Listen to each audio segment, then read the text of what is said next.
He is passionate. He is powerful. He has been heralded since the dawn of time.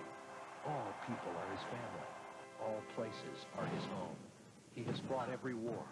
He has faced every conflict. He is alone. He is a legion. He is the warrior.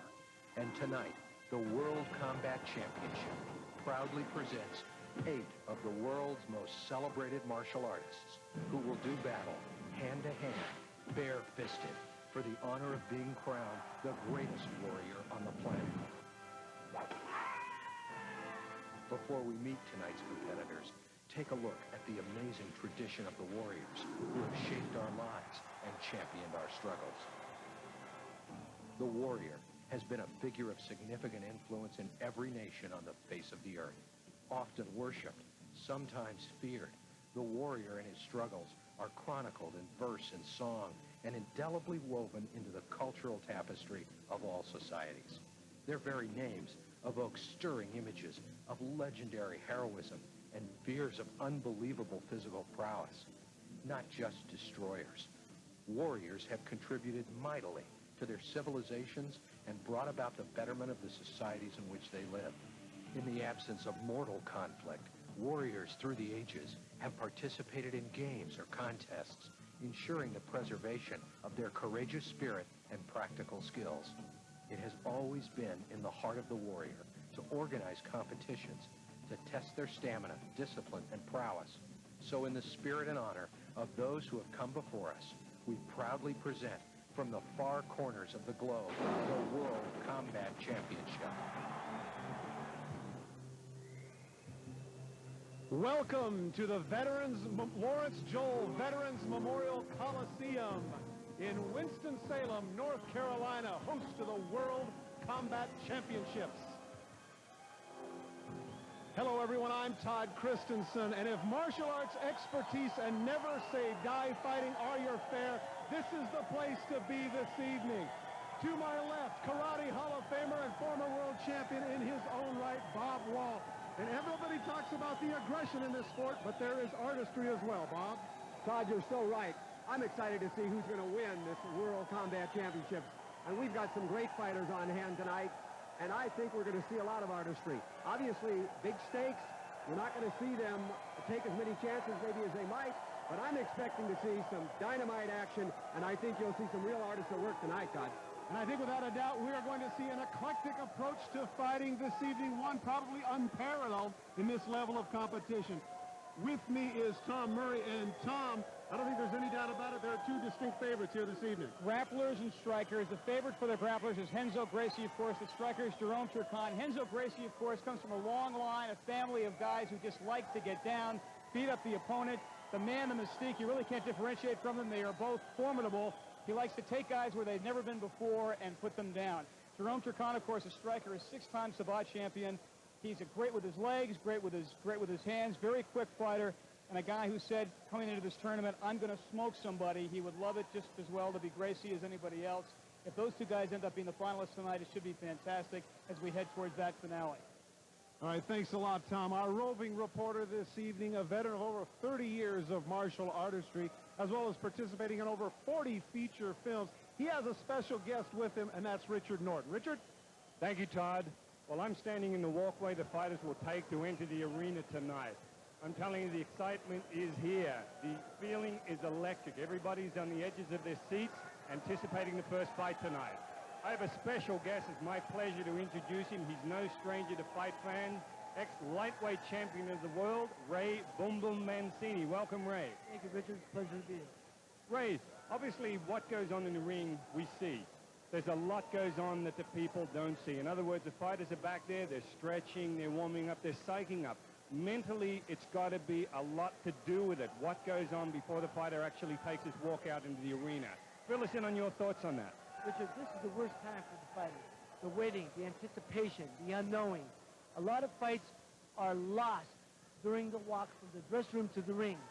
A lot of guys come out, they get into the arena, they see the lights, the crowd, they get overwhelmed by the magnitude of the event. They start hyperventilating. And when they get in the ring, if they're not prepared mentally and emotionally, it drains them. If they have not prepared themselves for that, it will bring them down. Wonderful. Thank you very much. Some words from a man who certainly knows that part of the fight game. All right, we're anticipating some wonderful fights tonight. So again, I'm excited. Over to you, Todd.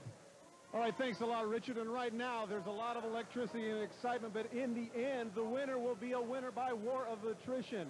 The winner has to win 3 consecutive matches with as little as 15 minutes time of rest in between each match. Now let's take a look at our fight card this evening. Right off the bat, first we have Ben Spikers against the name synonymous with greatness in this sport, Gracie. That's Renzo Gracie. In the second match, you have the 2 youngsters, Sean McCulley and Eric Paulson. A relative newcomer by the name of Mike Bitonio will go against Bart Vale, the Japanese world shoot fighting champion. And in the final match, you will have former IBF cruiserweight champion in boxing, James Waring, going against Jerome Turkan. Now, in this particular fight, there are 2 distinctive disciplines. Here to explain the division is our own Bob Wall. Bob? Well, Todd, we start off with the grappling division, and of course, we've got an endurance contest as much as anything else because the match length is 22 minutes with no breaks. All strikes and targets are legal, even including headbutting and hair grabbing. There's no biting and no eye gouging, but that's about the limits. If the grapplers go to the mat, it's 10-minute time limit on the ground. If there's no clear winner, no submission, then they get stood up and started over again. Chokes and joint locks are permitted. And, of course, we can see leg locks, we can see arm locks, we can see headlocks, chokes, all kinds of submission holds, Todd. Well, you know, Bob, as a result of that, it appears that there are a number of different ways to win. Not your normal fight situation, Tom. Lots of ways to win and ways to lose, too, Todd. You can win by knockout from strikes or by chokes. You can win by the submission from strikes, chokes, and joint locks, which can be very painful. You can win by the referee's intervention, who, of course, feels that if your opponent is about to go down or is in danger, he'll intervene and give the decision to you. The cornerman can throw in the towel. You can win that way. You can also win by a decision by the judges. I don't think we're going to see that tonight at all. I think this is going to be a battle to the finish. The referees will not have too much to say about the outcome of these battles tonight. Tom, I'm inclined to agree with you. Not only that, I think the finality of the match is this crowd is not inclined to appreciate a judge's decision. Well, let's take a look at our first match. Ben Spikers from Holland, great judo expert, will go against Renzo Gracie. This is certainly one to pay attention to. Ben Spikers, as I mentioned, European champion in judo, outstanding competitor, going against Gracie, whose expertise is in the noted Brazilian jiu-jitsu. First off, let's take a closer look at Ben Spikers.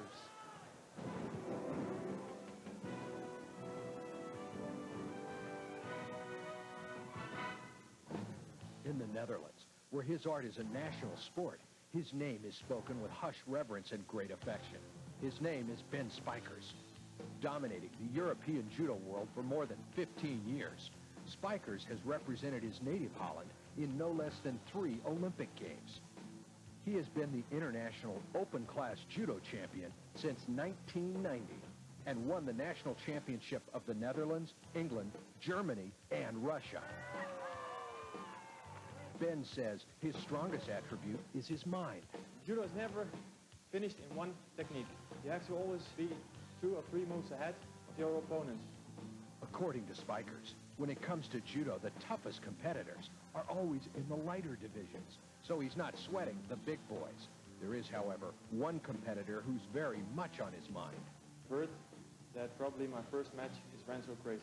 I think I've got a good chance because all this kind of matches are decided on the ground. If Spikers says he's got a good chance at beating the legendary Gracie, it isn't just idle speculation. You see, Ben has had a lot of experience at winning. Ben Spikers! And if you ask Ben Spikers, we're sure he'd smile and tell you old habits are hard to break.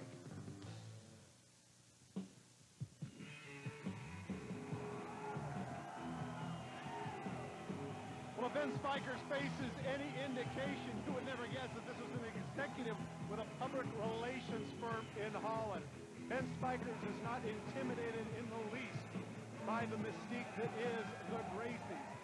He has, in his own right, established himself as a world-class competitor in his particular discipline of judo. You can see there, 6 years running, the European champion.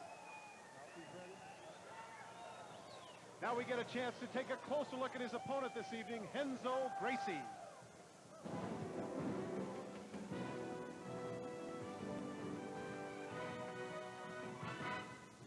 This is Renzo Gracie, a master of Brazilian Jiu-Jitsu, doing what he does best, giving a student a friendly lesson in his family's sophisticated style. The good thing about the Brazilian Jiu-Jitsu is that you can train hard as you are fighting without getting hurt. And this is Renzo, also doing what he does best, teaching a challenger that to insult the Gracie reputation is to risk its fearful wrath. You can do the no rules, and you can do the sport one. You can train the sport as much as you can, and then if you want, you can do the no rules and go there and fight the no rules. Renzo Gracie is a study in contrasts. He's a physically unimposing man, yet this is one of the deadliest fighters on earth. When it comes to real combat, Renzo Gracie has little time for those who cannot see the truth. I had a couple friends that used to do karate and are very good kickers and punchers, and get someone stronger than them in the street, and this guy beat them easy. And how come a lot of years of training is because the strong guy grabs him, put him down, and he didn't know what to do. And like the style he practices, he can be brutally direct. The teacher who doesn't know grappling in the future is going to be out of business. Contrary to some opinions, Renzo believes that events like the WCC are important to the advancement of the martial arts. And the WCC, because people start to see the realistic fight, not something they don't normally see in a movie or in a presentation, in a fake situation. There's nothing fake about Renzo Gracie, and anyone doubting that claim is welcome to step right up and find out firsthand just how real he can be.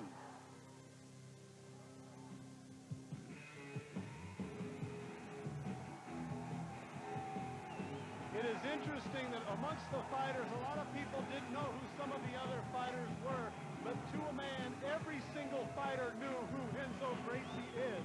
The reputation of the Gracie family and his cousins, Hoyt and Hickson, in their world championship bouts have preceded them. There is a mystique that surrounds the Gracie family. And Bob Wall, I have to ask you the question, how much is reputation affecting Ben Spikers?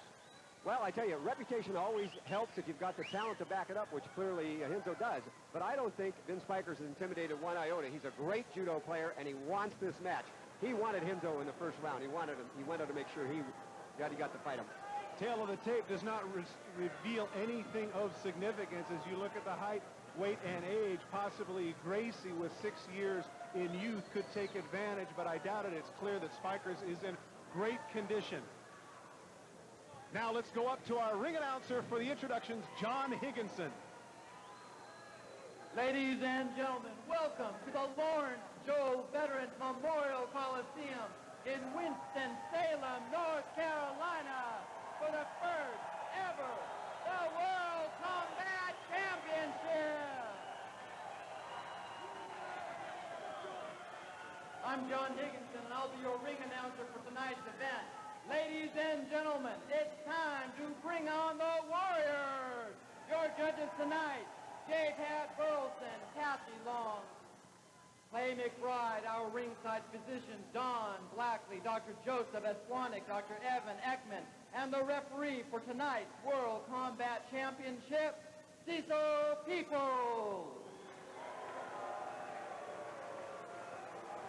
Now for our first fight in the Grapplers Division. Fighting out of the red corner, wearing white pants, is 34-year-old judo practitioner, stands 5'9", and weighed in at 190 pounds.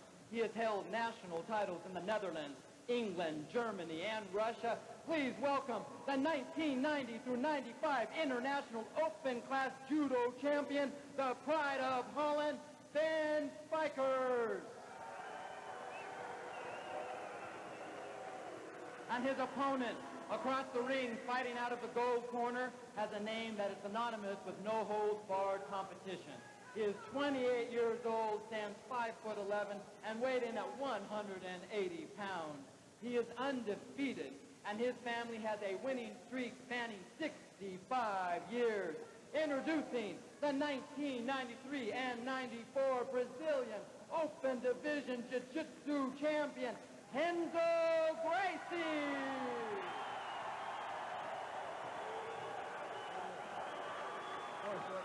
Renzo, right here. All right, guys, I want to remind you, you got 10 minutes on the mat. 10 minutes on the mat, 22 minutes. Watch the eyes, no biting. Are you ready, sir? Back to your corner, please. Are you ready, sir? Back to the corner. You saw the faces of the two competitors. Those of you that are fight fans, remember that great Sonny Liston stare in the early 60s. Both Spikers and Gracie had that working. Bob, one thing that stands out here, both of them as a result of being in judo and jiu-jitsu, you see one with the gi and one without. Is that an advantage or disadvantage for Spikers? Well, Ben Spikers is very comfortable with the gi, and I think it's a strategic disadvantage for him. I know he's comfortable with it, but I think it'll prove to not be an advantage for Ben Spikers, but an advantage for Renzo Gracie. And of course, the takedown by the great judo player, Ben Spikers, who's in the control position right now. One of the things that's been talked about with regards to the jiu-jitsu is that he is a takedown expert, but the Gracies operate very well on their back. In fact, we've seen competitions where the Gracies have been victorious from their backside. Absolutely, and you see Renzo right now in the defensive guard position, which he's very, very comfortable in. Now he's just gotten out of the takedown. He's kneed Ben Spikers, and he's working him into the ring. I don't think there's any doubt, Tom, that Spikers was surprised by that. I didn't think he anticipated that Gracie would go to the groin. And that's a classic Gracie move there with the leg strength and everything like that, being able to recover from the mat as he did and recover as well as he did. And Gracie just hit it with a headbutt. He's already starting the attrition fight. Bob, I wanted to point out the fact that the Gracies are notorious, at least Hoist has been, for what many people feel is passive fighting, laid back a little bit, not as aggressive clearly here. In this case, Renzo's going after it. Yes, and each one of these great jiu-jitsu grapplers, they have their own style. Renzo's is an aggressive style, and you're seeing it now. He doesn't wait for people to bring the fight to him. He takes it to them. Well, as a result of the fact that both are grapplers, they have plenty of time to remain on the mat, over 9 minutes, and basically because this is the expertise of both, Tom, this is where the fight is going to be won or lost. Absolutely. And I was just about to point out to Bob that Renzo is the kind of guy, in particular, Bob, who can stay on the mat a long time. I mean, he'll stay out here all night if he has to. No question about it. Of course, the rules tonight, he's working against the clock because he's only got 10 minutes. So Renzo has to make the fight. He's headbutting. He's putting a lot of weight on Ben Spikers. And Ben Spikers is in the defensive position trying to keep that pressure off of him. You see the time on the floor, not consequential at this point, 8:45 and running. But I have to say here, too, gentlemen, that it's clear that Spikers is not foreign to being on his back either. Sure. Now you saw Renzo use his knee to gain that advantage, and now he's got the back, and that's a big mistake. Clearly, Spikers was not used to that. He took some shots to the back of the neck, face first.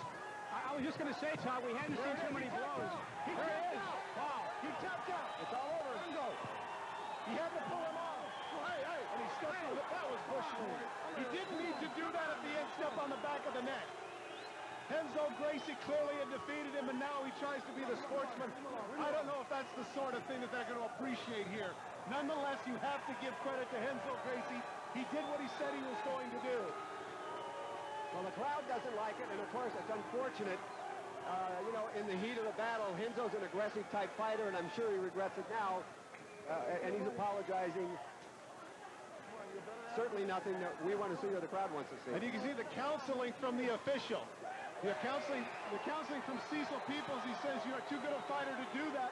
Cut that out. But clearly, Renzo Gracie is somebody that wants to establish his own reputation, not based on what his cousins have done. Bobby, that surprised you? That seemed... Take a look at Ben Spikers early, Tom. See, this is... He looked pretty good here, but, you know, as soon as Renzo got on his back, I thought to myself, that's sort of a classic position he wants to be in. I mean, he fights from strength from that position. Renzo was very clever. If you notice, he rode up. Well, Bob, we get a chance here to take a look at the reversal by Gracie. He didn't stay on his back for long. No, you notice he used his legs. The leg is what was the secret to turning over Spikers. And now he's taking control. He's going to take him back to the ground and using his weight against him. He's got a hold of his leg, and you can see that Renzo is beginning his war of using up the energy of Ben Spikers. Now Renzo takes him down.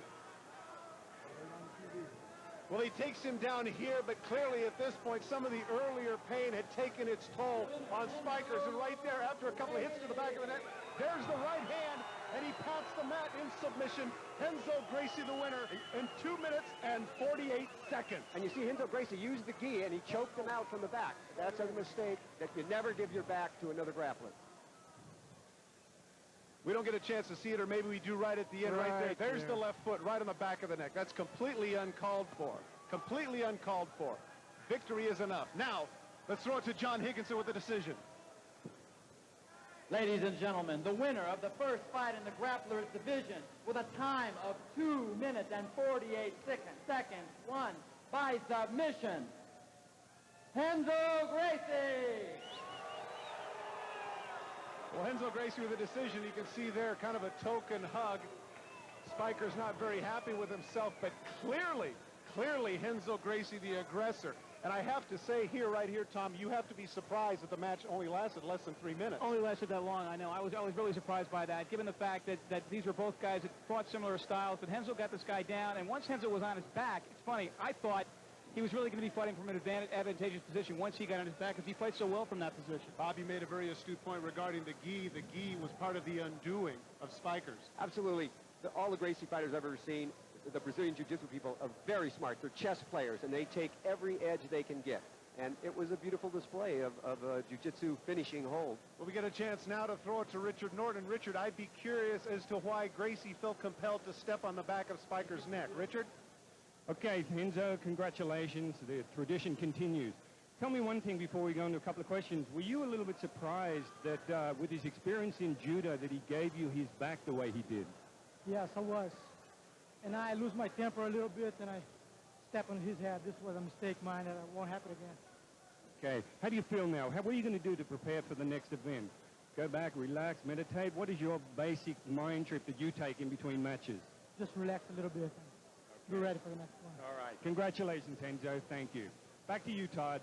All right, thanks a lot, Richard. Renzo admitting to the fact that maybe he was a little bit excited in that exchange, but Bob, really there's no place for that in this sort of fighting. Well, you're absolutely right, Todd. And what we want in the World Combat Championships is these are moral fights, moral people, and we want to see a good attitude, not a negative attitude. This is what we want to send out to the young people, is a good attitude and great skill winning the fight. Well, interestingly enough, he was the one that said he wanted to set an example for the youth. Right there, he didn't do a very good job of it. But at least he was man enough to apologize. That's good. Well, we'll be right back with more conversation after a message from Cynthia Rothrock. The martial arts master relies upon the power of an empty hand for his survival. Through discipline and courage, his empty hand can be either the expression of his fearsome skill or the offering of his sincere friendship. His true strength lies not in what he holds in his hand, but what he holds in his heart. Weapons are for wins. Our second match of the evening is going to reveal a couple of youngsters. Sean McCulley and Eric Paulson are our participants here. Both of them strikers, and we're anticipating more of a stand-up match, which is why we have joined with us now Ray Mancini, of course, the great former lightweight boxer. Sean McCulley, his expertise, of course, is in the boxing, whereas with Eric, his expertise is in the Jun-san. Bob, give us an opportunity to explain a little bit of the striker rules for us, please. Well, in the striking division, of course, you've got the same 22-minute match, no breaks. It's an endurance contest. All strikes and targets are legal, including headbutts and grabbing of the hair. No biting, no eye gouging. But the difference here, only 2-minute time limits on the ground. If there's been no win, no knockout, because it's striking wins, then they're stood back up and they go again. No chokes and no joint locks. So those are illegal. They can lose by using them. They got to win by striking. Take a look at a very interesting profile of young Sean McCulley and his peculiar training.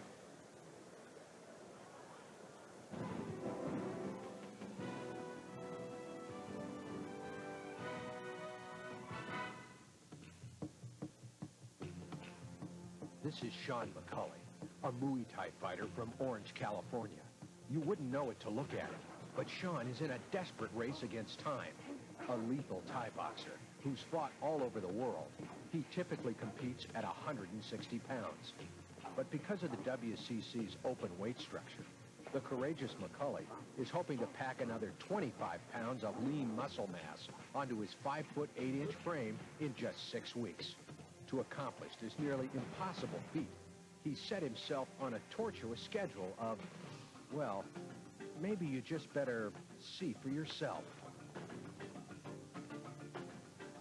I've been stacking a lot of calories, eating a lot of food, conditioning as usual. I do a lot of weight training, about an hour a day.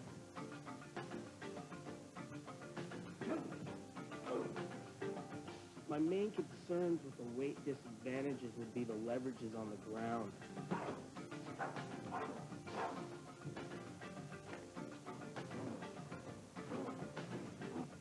Conditioning is going to be a major influence in my fight.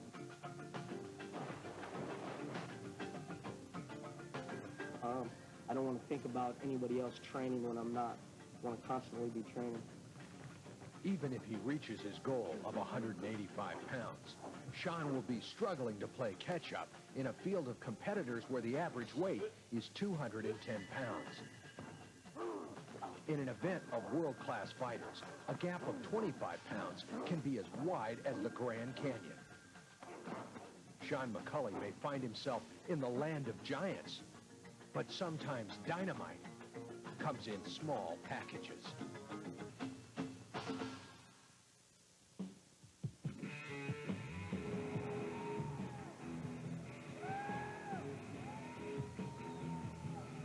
Well, there's no denying that Sean McCulley, to use the weightlifting colloquialism, is buff.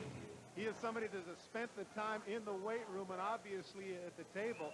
He is very impressive in terms of his physique. You see there, Muay Thai along with Western boxing are his particular brands of expertise. 8 KOs. And I gotta ask you, Ray, what about the extra weight as a boxer? Most times fighters put on extra weight, it slows them down. But in this case, Sean was light. He needed extra caloric intake. I think it can only benefit him here. Well, that remains to be seen, but now we get a chance to look at his opponent, Erik Paulson.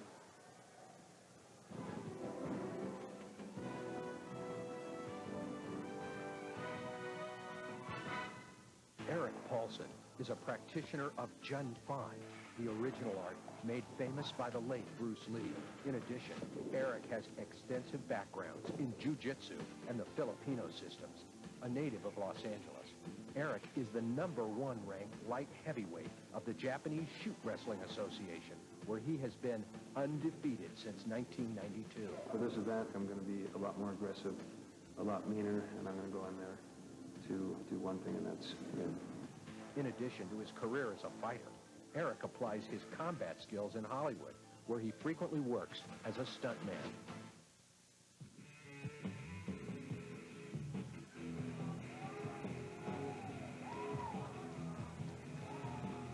Erik Paulson originally was an alternate for this particular competition, but despite alternate status, he has to feel pretty good about himself because he has defeated 2 of the people of the competition, including the first match man, Ben Strikers. As Jun Fan has mentioned, a derivation of the famous Bruce Lee's particular discipline. And that #1 ranked light heavyweight Japanese shoot wrestling contender, that is no fluke. Now I have to ask you the question as he pulls off his top, Ray, is the hair going to be a problem? He's got it there in a bun in the back, but is that going to be an issue? Well, I think so, because you're allowed to pull hair. And if it was hanging down, it would be a disadvantage against him, absolutely. Okay. You get a chance to look at the tail of the tape once again. Hard to see if there's a major advantage, although I would say it's a very different 185 pounds on the 2 individuals. Erik Paulson with a 4-inch height advantage, which probably will mean nothing once they hit the mat. Now let's go up to the ring announcer, John Higginson. Ladies and gentlemen, our next fight is in the Strikers division. Now standing in the red corner wearing black shorts is a 23-year-old who holds black belts in Hapkido and Taekwondo. He stands 5'8" and weighed in at 185 pounds. He owns a professional kickboxing record of 8 wins with no defeats, with all 8 victories coming by way of knockout. Ladies and gentlemen, please welcome from Orange, California, Sean McCulley. His opponent, standing in the gold corner, wearing black and red trunks, hails from Los Angeles, California. This 29-year-old, 6 foot tall and weighs in at 185 pounds. He is currently undefeated and the #1 ranked light heavyweight Japanese shoe wrestler contender, introducing Eric Paulson. Come here. Come here, buddy. Okay, I have to remind you, 2 minutes on the ground, no submission. 22-minute match. Good luck. Back to the corner. Back to the corner. Tom, this has the possibility of being one of the best matches of the evening. They look very evenly matched. Very evenly, but I tell you something, Paulson's got a longer reach, Todd, and McCulley's going to have to stay inside there to be effective, I think. Otherwise, I think we might see an advantage by the taller guy. Right up the bat, he goes with the kick, and you're a big fan of that, Bob. Yes, I am, and we're going to find out right away who the real puncher and kicker is. Right. Todd, as you can see, McCulley has youth on his side. He has superior upper body strength. He was highly intense, and he's highly motivated for this. That could work in his favor here. Well, Ray, you've been around this enough to know. You see two bodies, and they both listed 185 pounds, but it's a very different 185 pounds. That's for sure. That's for sure. I think inside on the clinches, it will only benefit McCulley because of his superior upper body strength. And so basically, if you're Paulson, do you want to stay outside? Oh. Sean McCulley with the black trunks without the which I just did the takedown. He's starting to punch on Eric Paulson. I don't think that Paulson had anticipated being as short that he was going to have the reach that he did. I think he thought he wasn't going to be able to punch him. But as a result of that, Tom, he's been able to get in some good shots. Absolutely, absolutely. Now he's on his back, and again, that reach is going to help him. We should point out here, too, Bob, that McCulley's got a very strong kick. He's kind of renowned for his ability to kick. One of the other things, too, as you can see, is the headbutt has already started some blood over both eyes of Paulson. That could be a problem later on, and very quick. You're absolutely right. There he goes to the back of the hair. See? Sean McCulley's got a hold of the hair. Back the hair. And there's the headbutt again. Paulson has to do something to get out of this clinch. There's 1:10 left on the mat, and clearly the mat has been a big advantage for McCulley. Sean McCulley using his hair again. You know, I know that there's something to be said for style, but I'm guessing here, Bob, that if you're going to participate in contests like this, you got to go with the crew cut or something else. This is just a big disadvantage. There's no question about it. It is a big disadvantage. And right now, it's working against Eric Paulson. One of the things that has to happen, at least to Paulson's advantage, you can see the clock there in the lower left corner, about 35 seconds and counting. Soon Cecil Peoples will have to step in and get them up, and that could be a respite, Ray, for Paulson. Absolutely. I'll tell you, Todd, one thing we have to watch for Paulson, he has 3 things on his side. Experience, experience, experience. Well, he's got him in a bad spot now. He's got a bad spot. Experience may be fine, but now he gets his face off. No submission. Cecil Peoples with his eye on the clock, knowing that they're going to have to come up.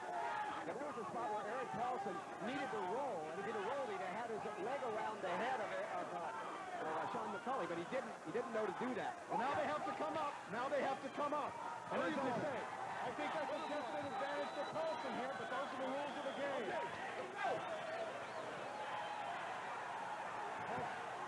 Eric Paulson with the red stripe on your screen right. There's a kick, Bob. Front kick by Sean McCulley, and Eric Paulson comes right back with a front kick. Now, Bob, it appears to me that McCulley might have spent himself a little bit on the ground. His punches seem to be lacking a little bit. No question, and that's going to play into this. This is a real endurance contest. Again, this is where Paulson's experience may take over, or will the youth of McCulley take over? Ray, one of the things that you're used to is that inevitably when a guy gets tagged, it shows how he can come back. Does he recover or doesn't he recover? And it appears here that Paulson has recovered a little bit, hasn't he? If his body's in shape, it'll recover rather quickly. But some of the punches, some of those kicks were devastating that McCulley was delivering. Paulson certainly has more experience standing up, huh, Bob? I mean, it would certainly seem to me that if he can stay on his feet, he's going to have the advantage in this thing. Well, we talked about the fact that Paulson got a respite. It seems to me that right now in the clinch, the McCulley has taken a little bit of a breather. Absolutely. And again, that's what Paulson needs to do, is to keep the pressure on Sean McCulley, because he should be the better man in the grappling side. You can see the experience now from Paulson. He's grabbing the back of the trunks, keeping his elbows on his side, coming up with the knees. All right, now this is a big advantage because Paulson's in the mounted position.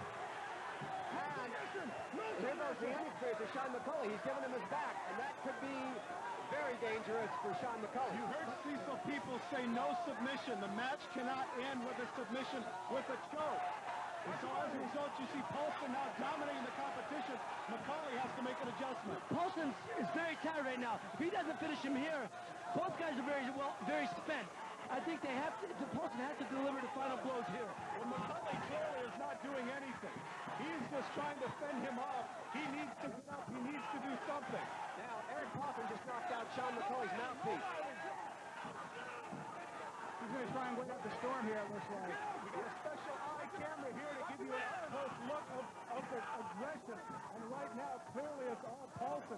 This has been two different matches, Bob. Absolutely. McCulley can't stay on his back, so he's going to lose his fight. Here he goes. And that's what happened. That's exactly what happened. Ray, you called it. You said that the veteran ring deputy of Paulson would be the reason he would be triumphant, and you were right. Yes, he just stated he just bided this time. You can see he was getting tired, though. Bided this time. He got McCulley in a position where he wasn't able to use his upper body strength. Took him to the mat instead of hitting him and get him in a position where Sean was unable to use his strength, and he took him out. And if you were paying attention, it was interesting there, Tom. If you saw when they shook hands afterwards, Paulson gave McCulley his mouthpiece back. And he's not wearing gloves. Tremendous competition, and despite the aggression, great sportsmanship. Early on, Bob, it appeared that it was all McCulley. No question. McCulley took it to him, but he seemed to, the condition, again, made the difference. That and his inexperience in giving the back to the ultimately superior fighter, Eric Paulson.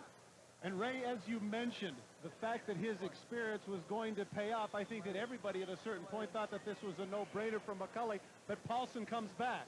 Yes, you know, in any time any form of martial arts, whether it's the boxing or Asian martial arts, experience will always take over. Here's where Paulson really gained a big advantage in this takedown. He got into the mounted position, and Sean McCulley didn't know what to do. He turned his back, and ultimately that was the biggest mistake and the end of the fight. And Tom, clearly the fatigue factor, it hit McCulley, and Paulson's able to finish him off. Fatigue and experience, yeah, Todd. I mean, Paulson obviously had more experience on the ground and on his feet, and that really showed in the clutch there at the end of the fight. Well, let's go up to the ring announcer, John Higginson, for the decision. Ladies and gentlemen, the winner of the first fight in the Strikers division with a time of 5 minutes and 17 seconds, winning by a submission from Los Angeles, California, Eric Paulson.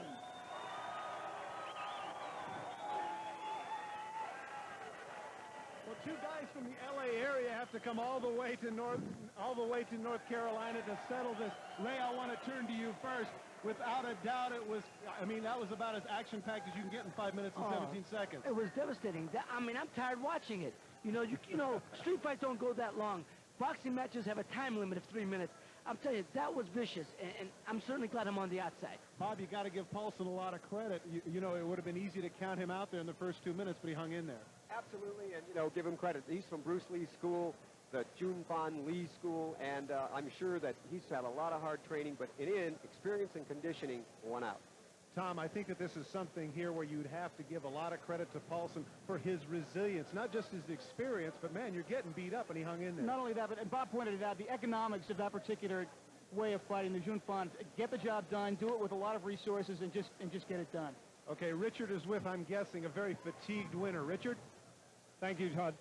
Eric, wonderful result. Now, it seemed to me that he had you in a bit of trouble in the beginning. Obviously, he's got some strength there. He's a kicker and a puncher, and I think that maybe surprised you a bit. How did you feel about that beginning?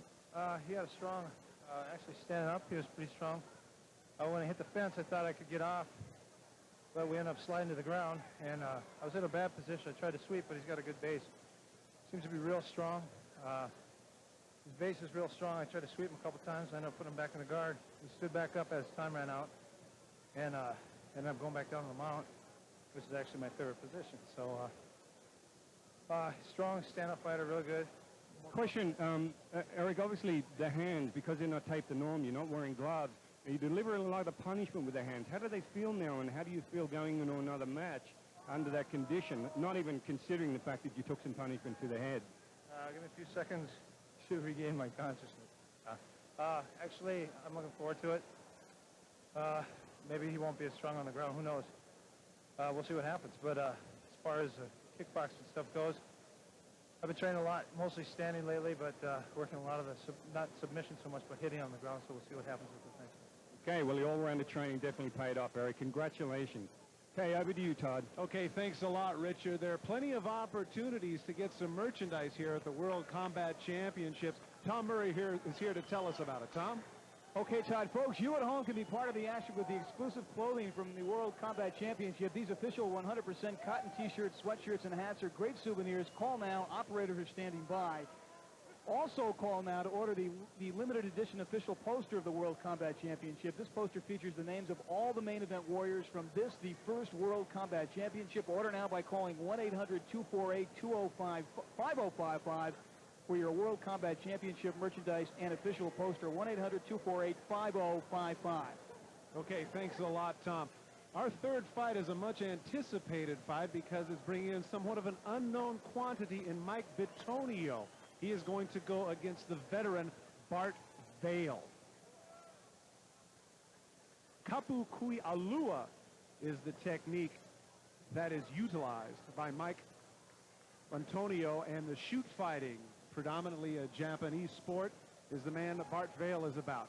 But let's take a look first at Mike Bitonio.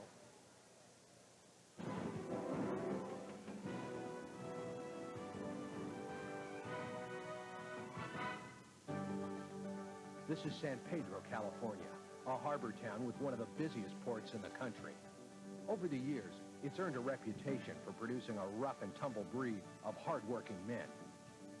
In Southern California, to say that a man is up to the mark physically, you say he's San Pedro tough. Meet Mike Bitonio. He's San Pedro tough and then some. There's nothing complicated about Mike. What you see is what you get. His approach to life is simple and direct. Act with courage. Commit completely and never give up. Mike Bitonio is a fighter. His fighting style is called Kapukuelua, an ancient art of Samoan bone breaking. The elements of Kuelua that make it effective fighting art are that it incorporates all four ranges of fighting, like your kicking, trapping, boxing, and grappling. Some men are just made for fighting. What makes Mike Bitonio so formidable? Maybe his teacher Kaja can explain it best. Mike Bitonio is a good fighter because his heart's there. I mean, the guy has never given up. I've never seen him slapped out since he's been training with me. He's one of the most intense fighters I've ever seen. He just has that heart, and the main thing is his determination to win. I mean, he really wants to win this event. The effort, the sacrifice, the endless hours of agony. It's all in a day's work for Mike Bitonio. Ask him why he's willing to go through such an ordeal, and he'll give you a very down-to-earth reply. If I win the WCC, I'm going to pay some bills. Mike Bitonio, living proof that when the going gets tough, the tough get going.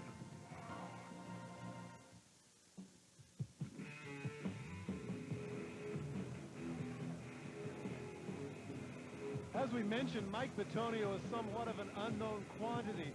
But something to take a look at are the lower legs of Mike Bitonio. And I say that because one of the effectiveness, one of the best things in this particular competition is to be able to front and back kick. He has the kind of legs that are well suited to this type of competition. You can see there his record in bare knuckle matches, his best weapon being a joint lock. Now we get a chance to take a look at the veteran, Bart Vale.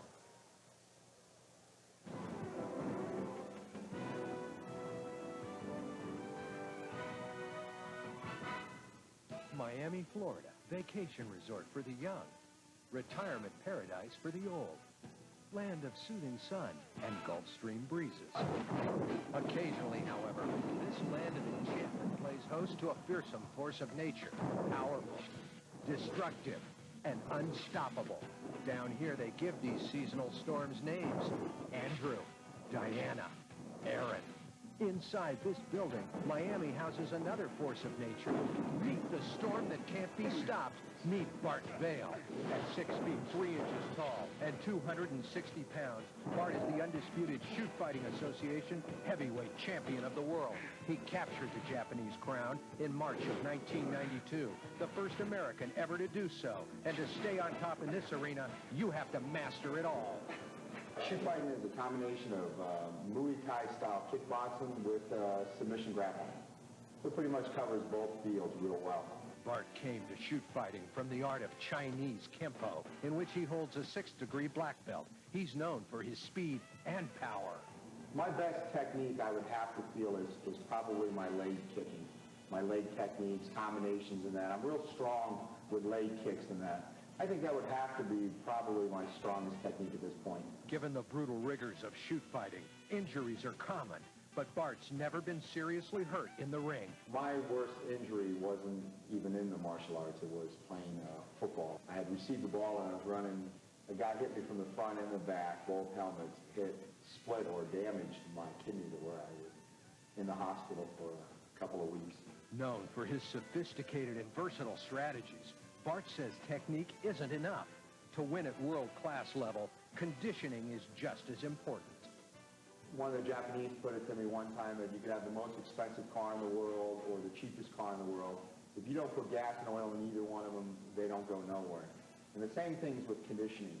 You can have 100 techniques, but if you run out of energy or strength or what we call gas, then, you know, it's over. You can't compete any longer. Running out of gas and coming in last, something Bart Vale never plans to do.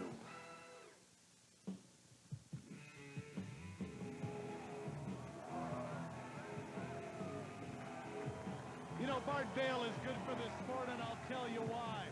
Any place, anywhere, anytime, anything you can think of, this man is willing to fight. He may not be the greatest practitioner on the planet, but he is absolutely fearless. World heavyweight champion at shoot fighting over in Japan.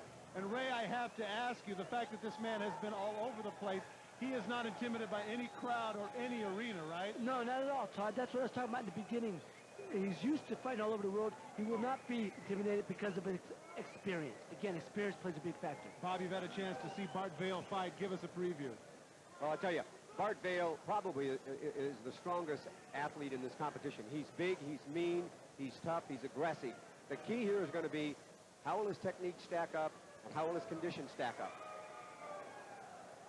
Get a chance to look at the tail of the tape. We have two very formidable physicalities. Look at this. Mike Bitonio, 6'1", 215. That's a very solid 215 pounds. He is going to be giving away 45 pounds to the large and intimidating Bart Vale.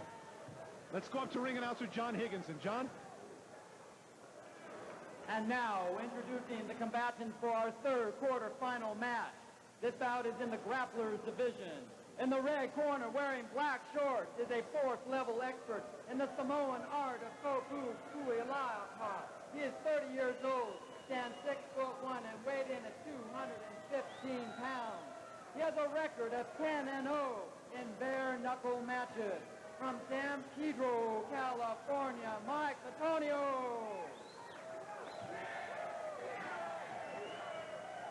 And across the ring in the gold corner is an undisputed master in the professional shoot fighting.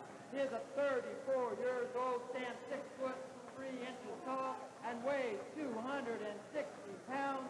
Ladies and gentlemen, from Miami, Florida, the current heavyweight shoot fighting association champion, Bart Vale.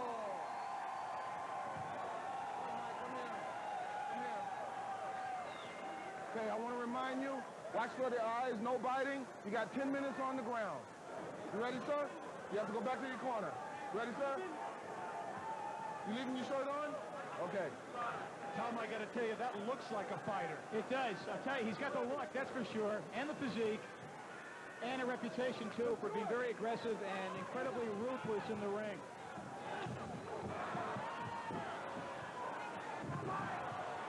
Well, Mike Batonio clearly is not afraid. He goes right after him, being very aggressive.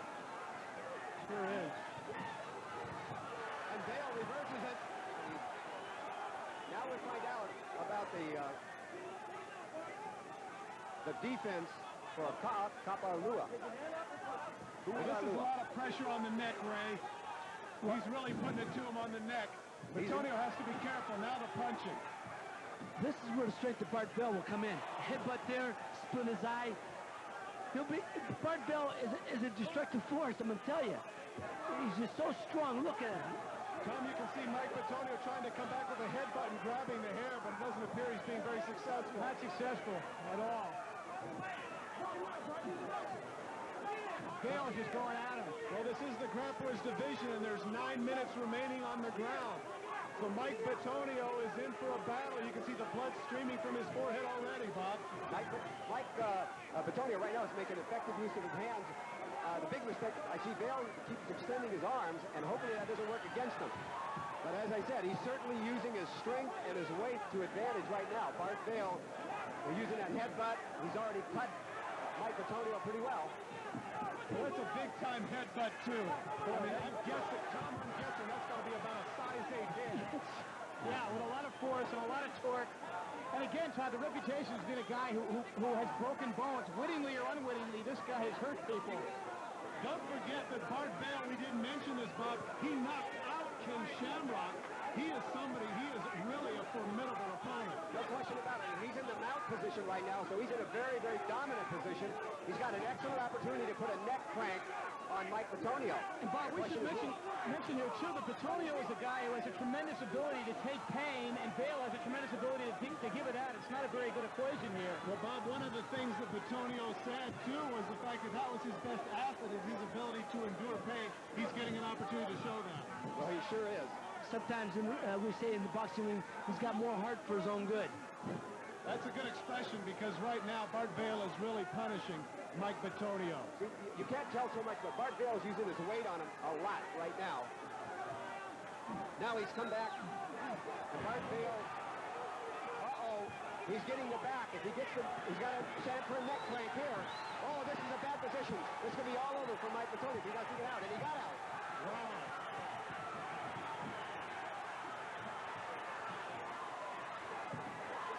Well, Ray's comment, there's the back. Ray's comment about too much heart for his own good, it seems applicable right here. Mike Batonio refuses to give up, but he is really paying a price. Oh, boy. And he outweighed by 45 pounds, Todd. I mean, he's got a great deal of heart, but he's got to know when to say when. His eye is swollen up there. It's got a hematoma on it. One more headbutt and he'll split open. See some people has to look close. He takes a look at the ring back. He's trying to make a decision. Bart Bale's putting a lot of pressure on his neck crank. First time down on the floor, they were only there for 2 minutes and 41 seconds. So as a result, once they get up and come down again, it's still a timing factor.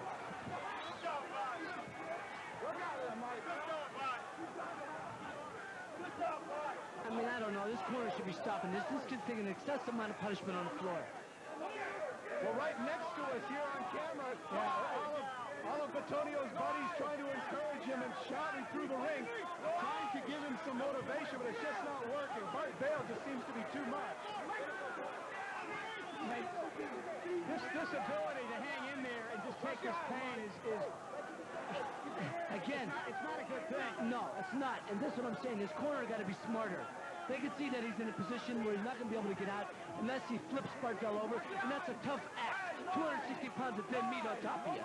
If he doesn't know how to throw in the towel, those guys in the corner have to know how. Well, once again, he shows some resilience in throwing Bart Bell off for a little while, Bob, but I'm inclined to agree with the other two. That's all right, Todd. Mike Batonio right now is not using his legs. You see he's fighting only upper body. He needs to get his legs into the equation.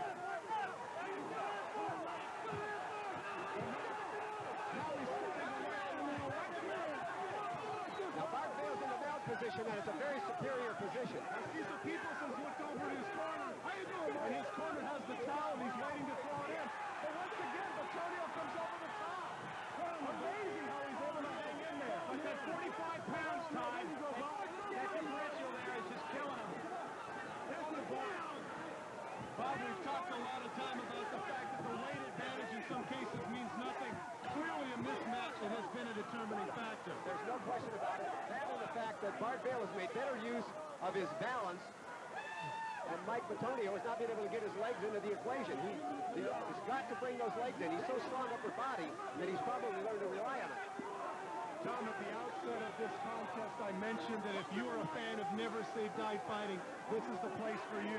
I got to give it to Mike Batonio here. He has refused to give up. Yeah, this is the quintessence of that philosophy, but boy, it's taken to an extreme, Todd. So far, Todd, this is the longest match we've had up to this point. Almost 8 minutes, or a little over 8 minutes, I should say. And I think all of us are surprised that Batonio has lasted this long. Oh, man, tremendous courage, tremendous courage. And he's an extremely strong kid himself, except he's just fighting probably the strongest guy in the whole tournament. You know what, Ray? I'm thinking, and Bob, and you comment on this too, it appears to me that Batonio is having to use all of his strength just to keep Vale away. He hasn't had any strength to do anything offensively. Well, you're right. Conditioning ultimately will win this thing because now these guys are using up tons of energy. So it's a question of can Mike Batonio, and he's done it, he's reversed it. Wow. Wow, the crowd just can't believe this, and they appreciate the skill and the sheer guts of Mike Batonio. Sometimes determination overcomes a lot of other things. If he's able to outgut and outlast Bardot, he may outcondition him and get the win. He certainly proved he's in great condition. I just wonder if he said to his corner before this thing, don't you dare. Wait till I get going. Give me a couple of minutes. Well, the issue here is going to be if he has enough energy to put an offensive assault, Bob, he expended a lot of energy defending against Vale. Absolutely correct.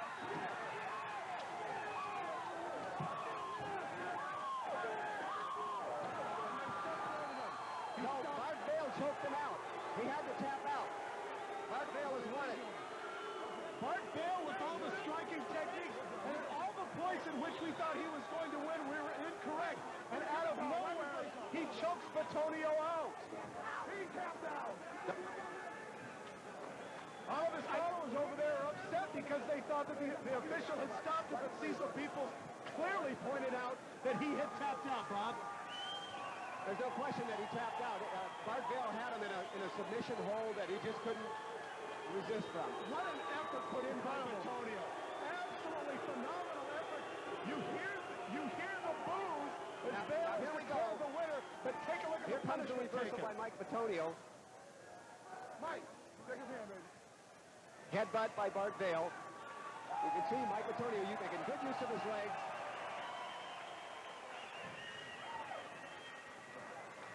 Now, Batonio gets out of this one. He's able to roll over, even though he's given his back. He's strong enough to pull back. Comes up. And Bart Vale has got him in a very difficult position right here. But Batonio, so strong, he's able to withstand it. He slips out, comes up to Bart Vale's head. And Tom, interestingly enough, to finish the fight, just at the end, it was at a point to when you thought Batonio was back. He's on top. Back he comes. Take a look what happens. Here we come to the finish. And Bart Vale on the bottom, but he's got the lock. He's got his arm, you see, the choke, and he's got a neck crank. And there's a submission. There's the tap out. And Bart Vale wins it. And a tough, tough match. And you know, we're going to find out that could be real tough on Bart Vale later. Back to you, Todd. All right, let's go up to John Higginson. Ladies and gentlemen, the winner of the third quarterfinal match in the Grapplers division with a time of 7 minutes and 10 seconds, winning by submission from Miami, Florida, Bart Vale.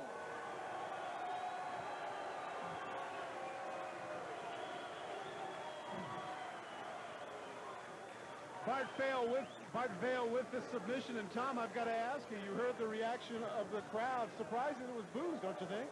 Very surprised. I think they were expecting, there to be more, but this is really the inevitable case of a guy who outweighed another guy 45 pounds, who had tremendous ability to give out punishment. The other guy had tremendous ability to take punishment, but when you've got that much of a weight differential, it's only a matter of time. It seems to me that the experience of Bart Vale won out, Bob, because of the fact that he's used to a number of disciplines. He surprised us really at the end, choking after so many strikes. Absolutely, and you're absolutely correct. Ultimately, his experience, his superior experience, and I might add a superior weight, and I feel his superior strength paid off for him. The problem, Mike Bitonio is so strong, but he just didn't have the use of his legs like he might have, like Bart Vale did. Hey, Ray, you got to give Mike Bitonio credit. A big heart. Oh, I love him. Big is this place. Just the old saying in the fight business, a good big man will always beat a good little man. Well, in this case, Richard is with the good big man. Richard? Thank you, Bart. What a match. You know what he said to me in the interview before, and he said, I never quit. What was going through your mind mentally as a fighter? Forget the physical stuff. In your mind, what was going on when he refused to quit? He wasn't going to quit. That's what I thought. I had him with everything I could. Different holds, different submission holds, and most guys would have gave up a long time ago.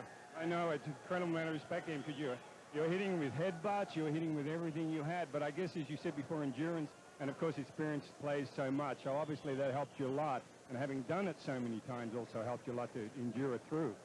Sure did. I had a great time doing it, and he was really good. I look forward to the next one. Okay, thank you, Bart. Congratulations. Over to you, Todd. All right, thanks a lot, Richard. A tremendous match between Mike Bitonio. And so we get a chance now to listen to our own Ray Mancini with a message. On the street, it's all about reputation. All about making a name for yourself with your crew. Well, they got a name for homies who go down for the color. You know what they call them? They call them corpses. Don't throw your life away. Gangs are a dead end. Our fourth fight is going to be against a couple of strikers, James Waring and Jerome Turcan. James Waring, of course, it's well documented that this is a man who was very successful in boxing, IBF Cruiserweight champion back in 1991, and of course, the discipline for the Frenchman is savate. First off, let's take the opportunity to look at James Waring.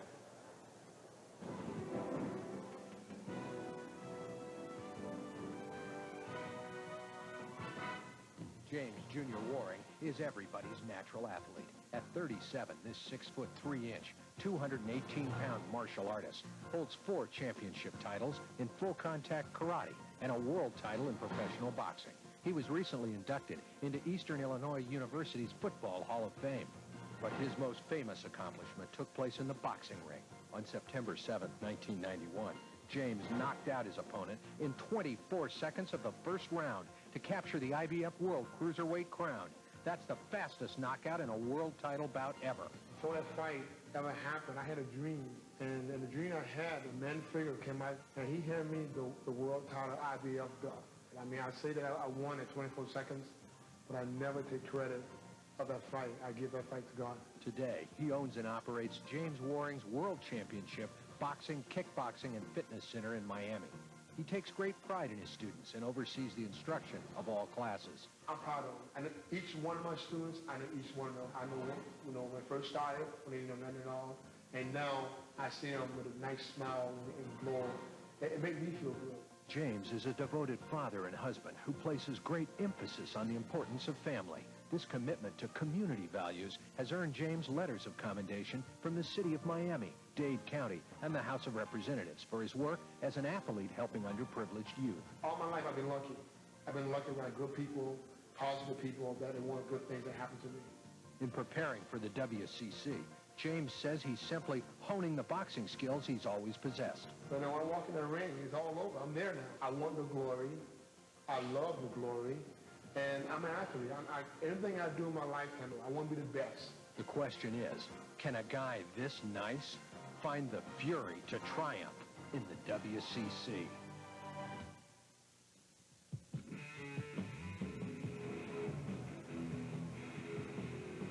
Well, James Waring may be a nice guy, but he is a tremendous athlete. In the course of conversation, I discovered that James Waring and I were in training camp together back in 1979 with the Oakland Raiders. He turns 38 years of age next month. He was offered a contract by the Jacksonville Bulls. What a tremendous athlete, not just in football, but he went into regular boxing, did some kickboxing, and now he is a part of the World Combat Championships.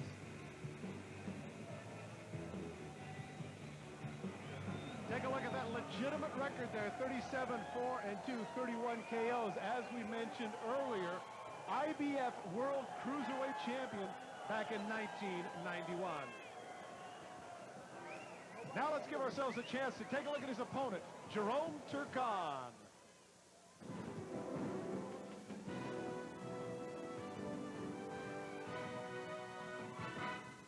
France, bastion of fine art, Baroque architecture, and an elegant little art known as savate. Jerome Turcan is a connoisseur of all three. He says that it was the dynamic, flashy technique of savate which appealed to him. At 31 years of age, this 198-pound fighter has won the French savate championship 6 times. He has 58 professional victories to his credit, 35 by knockout. I'm here for business, boxing business. Turcan's kicks are fast and show good extension, but his hands are considered his deadliest weapons. He's known for the power of his left jab and right cross combination. Turcan likes to think of himself as a fighter's fighter. He says his heart and courage are his greatest attributes. He vows never to give up, claiming his opponent will have to knock him out to win. But his friends and family say there's a sweet side to Jerome. They say he's a nice guy, really, a very nice guy. Gentle, warm, good sense of humor. His wife Angie's quick to point out Jerome's sensitivity and patience. To hear them tell it, Jerome Turcan wouldn't hurt a fly. Still, they do admit that maybe it is good to stay on his good side. After all, as Jerome likes to say, nice guys finish fast.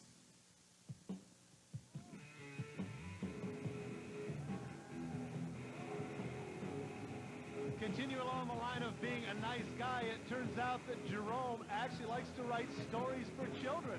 And he's had one published, one called Le Petit Francois. But he is not somebody that's thinking about writing stories or doing anything childlike this evening. 6-time French champion in the discipline of savate. He is in for a battle against James Waring. Bob, you have to figure that here's a situation where 2 stand-up fighters are going to see a lot of punches and kicks. No question about it, of course, with James Waring, who's an ex-world boxer, ex-world boxing cruiserweight champion. He's a dangerous puncher, there's no question about it. And Jerome Turcan is a devastating kicker who also says he's a good puncher. I expect the difference in this match to be the leg kicks from Jerome Turcan. That's what I would expect. Ray, one of the things that stands out here, the cruiserweight championship for Waring. Is that going to mean anything tonight? Yeah, James knows how to throw good punches, straight punches, and hard punches, and put his body behind it. But I'm going to tell you, always in the fight business, we always say it's a young man's game. James is 38 years old. That's going to work against him, I think. Well, of course, unless you're George Foreman. Here we get a chance to look at the tail of the tape. As you mentioned, 38 years young. I'm 39, doggone you. 38 years young next month. Both 6'3", and about a 20-pound weight advantage for Waring, but I really don't see that as a big issue. Let's go up to John Higginson. Ladies and gentlemen, and now for our last quarterfinal bout. This bout is in the strikers division. In the red corner stands a professional boxer wearing purple shorts. This 37-year-old stands 6'3" and weighed in at 218 pounds. He holds the record for the fastest knockout in a professional boxing title fight. Please welcome the former IBF Cruiserweight champion, James Jr. Waring.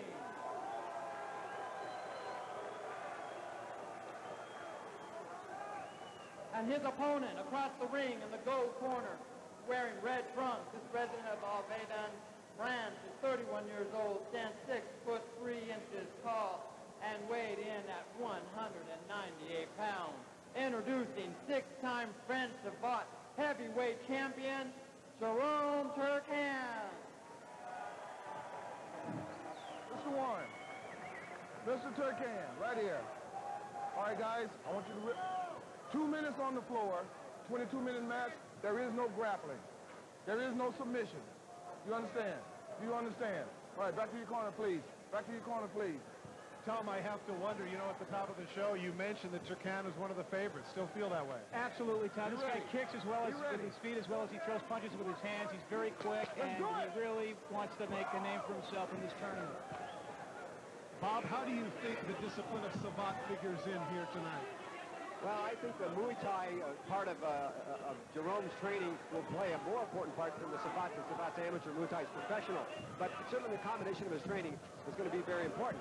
It really gets down to Turkan's more of a kicker by reputation, and certainly we know James Waring is a puncher. Ray, we know that James is a puncher.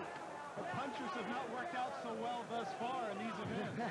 No, they've got themselves in a bit of trouble. But I believe James can time, and this is what a fighter, where the fighting spirit comes in. If you can time Jerome Turkan coming in and drop the right hand on him, that will be to his benefit. Well, you saw right there, Turkan showed the quickness of his feet. Waring trying to do a little grappling here, and a mistake on the part of Turkan. Bobby gave him his back. Absolutely. Now the advantage here is that neither one of these guys are grapplers. They don't have grappling experience, so it's not so dangerous.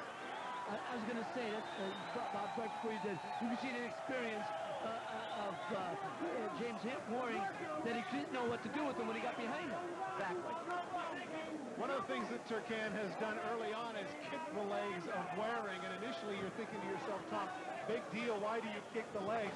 But that can sap your energy over the long haul. Absolutely, and you keep worrying that you wear down those legs, and those kicks, if they're placed in the right way, can be devastating. Not only do they wear the legs down, but they can create a lot of pain and bruises, and when your wheels hurt, you can't move around as quickly. See, Turkan said that his strategy would be to beat on the legs of James Waring until he felt he had him where he was immobilized, and then he would go to his hands. That was his strategy. We'll see how well he executes it.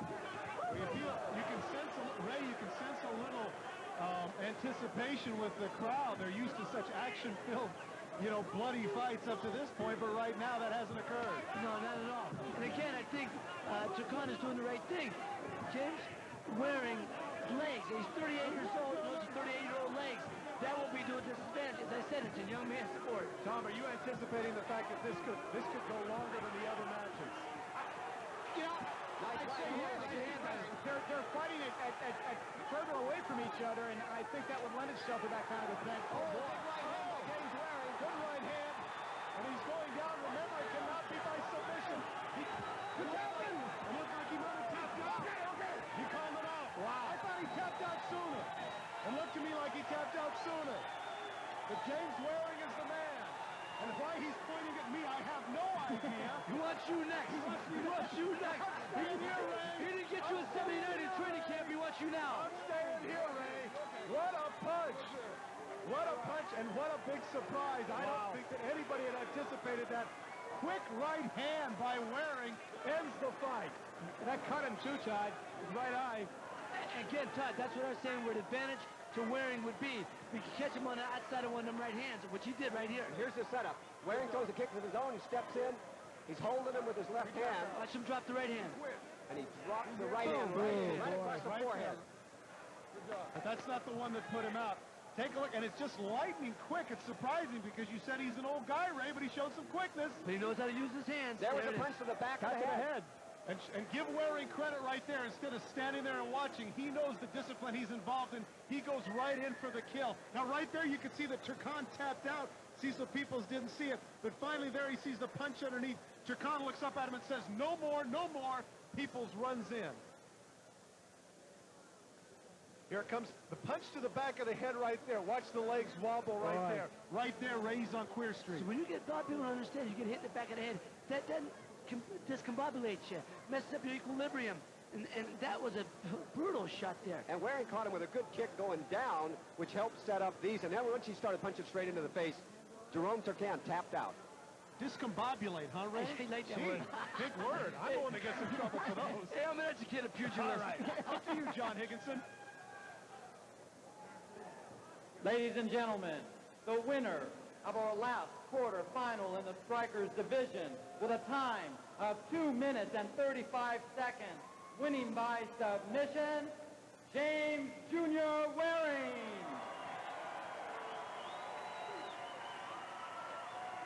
Well, unlike the other bouts, this one ended in boxing-like fashion, and I have to turn to our boxer, Ray Mancini.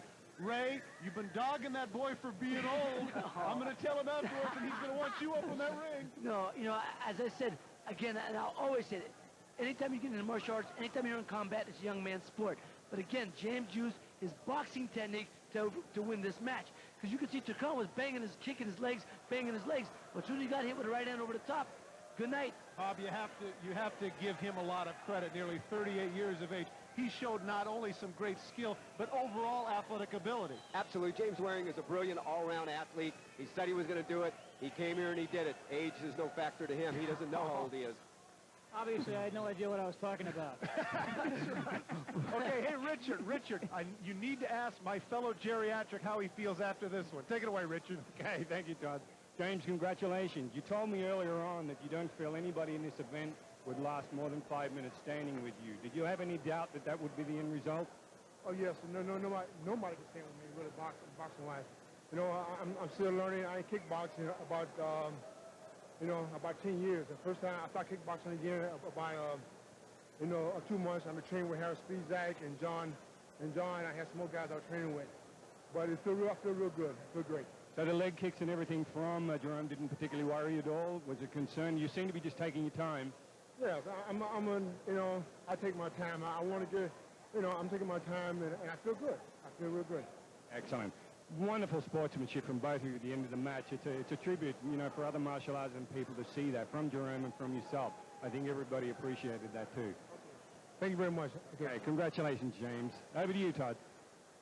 Tremendous sportsmanship, and Ray, I'm going to tell him you said to think about you and Tom about that age thing. He's coming after you. How can you do this after George Foreman did this at the age of 46? The man's not even 38 yet. You're talking about. Well, George should have said goodnight a long time ago, right off in the sunset like John Wayne. Good night, George. I don't know, but you have to think about the upcoming match against Eric Paulson.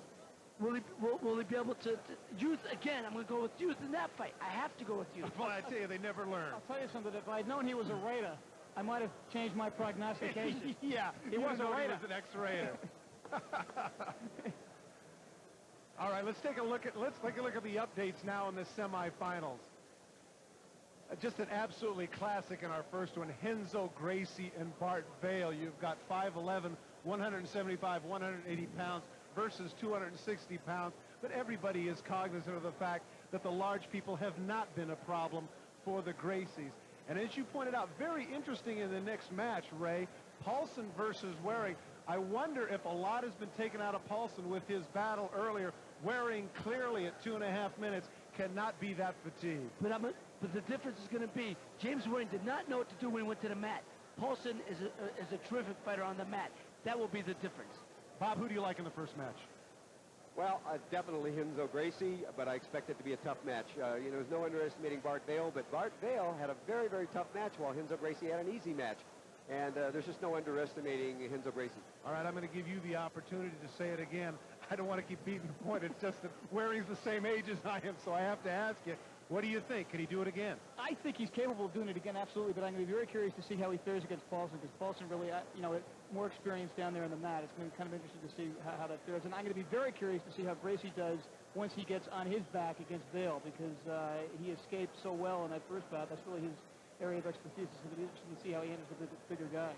All right, we get a chance to look up close at some of the disciplines. Its practitioners have been called the bad boys of the martial arts. It's Brazilian Jiu-Jitsu. A street lethal hybrid of traditional grappling, Brazilian Jiu-Jitsu is a ground fighting system which makes use of choking and joint locking techniques. At the turn of the 20th century, judo master Mitsuyo Maeda settled in Rio de Janeiro, where he was befriended by Brazilian scholar Gastão Gracie. In gratitude, the Japanese master taught Gracie's sons his art. Maeda was fond of testing his techniques in no-holds-barred matches, a practice the Gracie boys enthusiastically embraced. The Brazilians called their art jiu-jitsu, returning to judo's root combat style. They dropped any technique which was impractical, Their holy writ was simple. If it doesn't work, throw it out. Expanding upon their Japanese origins, they added movements from Greco-Roman and freestyle wrestling, testing each new refinement in hundreds of actual fights. The result was Brazilian Jiu-Jitsu, an art dedicated to true combat. And today, the reputation of this deadly style has turned the martial arts world upside down.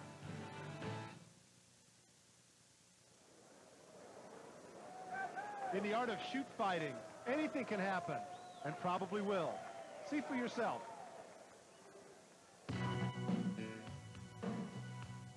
Professional shoot fighting is the fastest growing sport in Japan today. A hybrid form of kickboxing, shoot fighting brings the additional elements of grappling and submissions to the mix. In the sport of shoot fighting, nearly everything goes. Fighters are not permitted to strike an opponent's face with a closed fist, deliberately spear the eyes, or strike the groin. With those exceptions, all other hand techniques are legal. Takedowns and throws are allowed, and the fight continues after the contestants hit the mat. Shoot fighters evidence a high degree of grappling skill, though they show a preference for leg locks. Initially a Japanese invention, in recent years the sport has been clearly dominated by American fighters. The WCC's own Bart Vale captured the world heavyweight crown in March of '92 and still holds it. The eclectic combination of punching, kicking, throws, and submissions can make for exciting and sometimes painful matches, leading some loyal fans to dub shoot fighting the sport of cringe.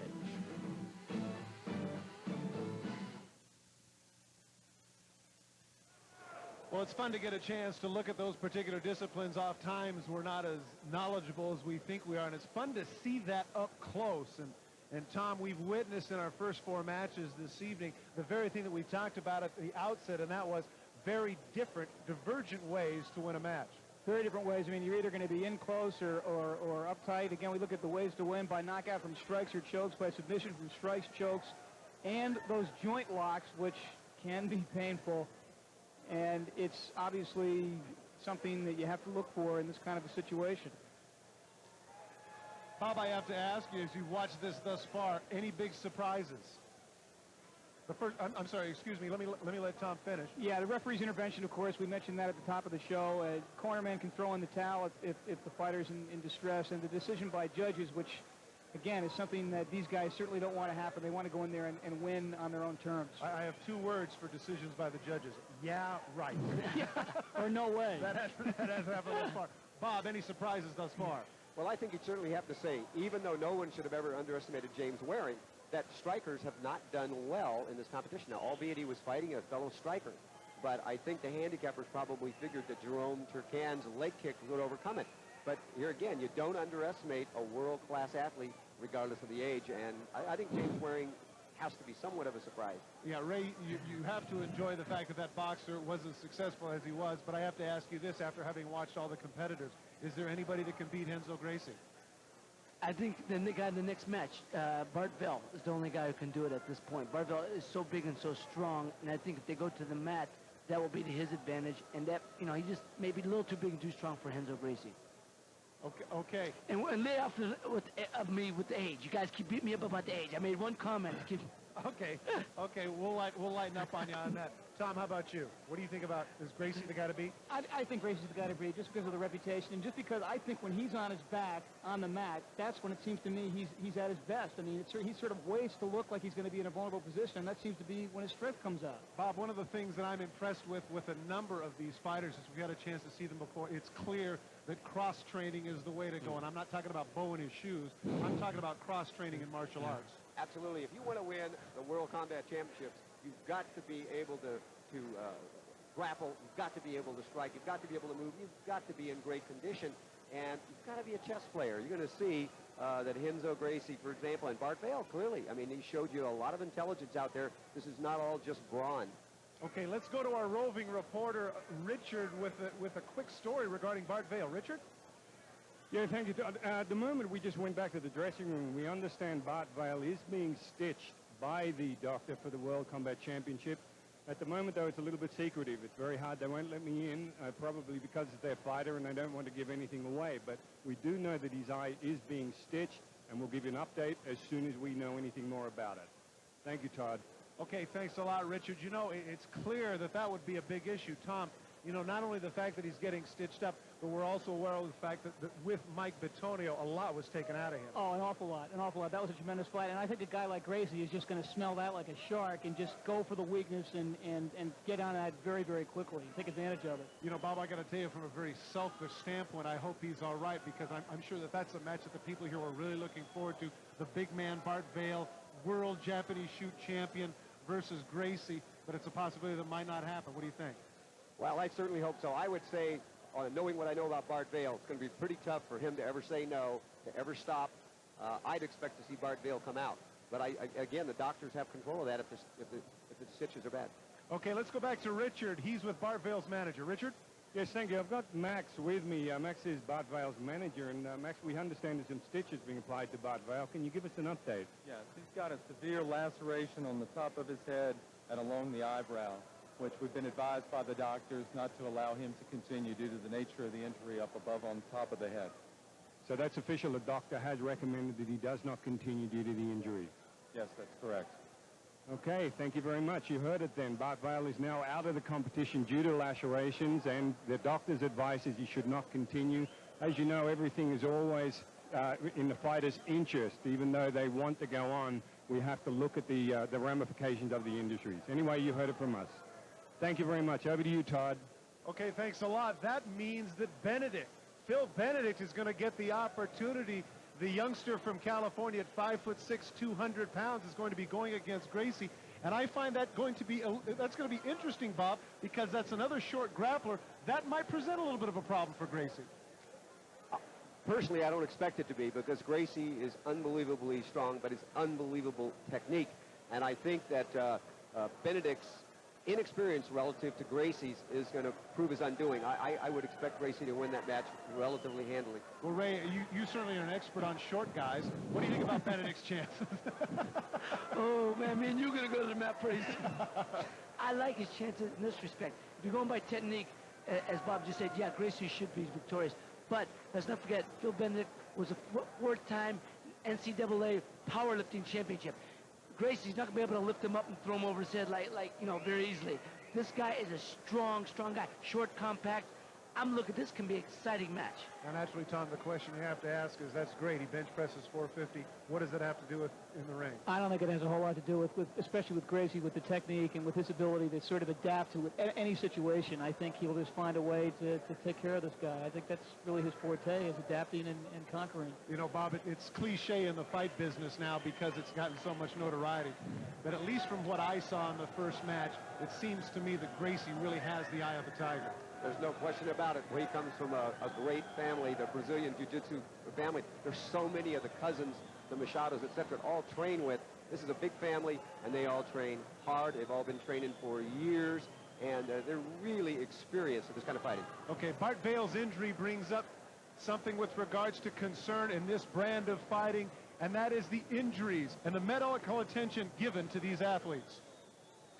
The competitors who step into the World Combat Championship ring will face three very specific types of medical risks. First, acute superficial trauma and soft tissue damage are the most likely forms of injury. This includes surface cuts to the head and hands as a result of the powerful striking blows athletes will deliver and absorb. Contusions and hematomas, sprains and hyperextensions of tendons and ligaments can pose threats that every fighter must protect against.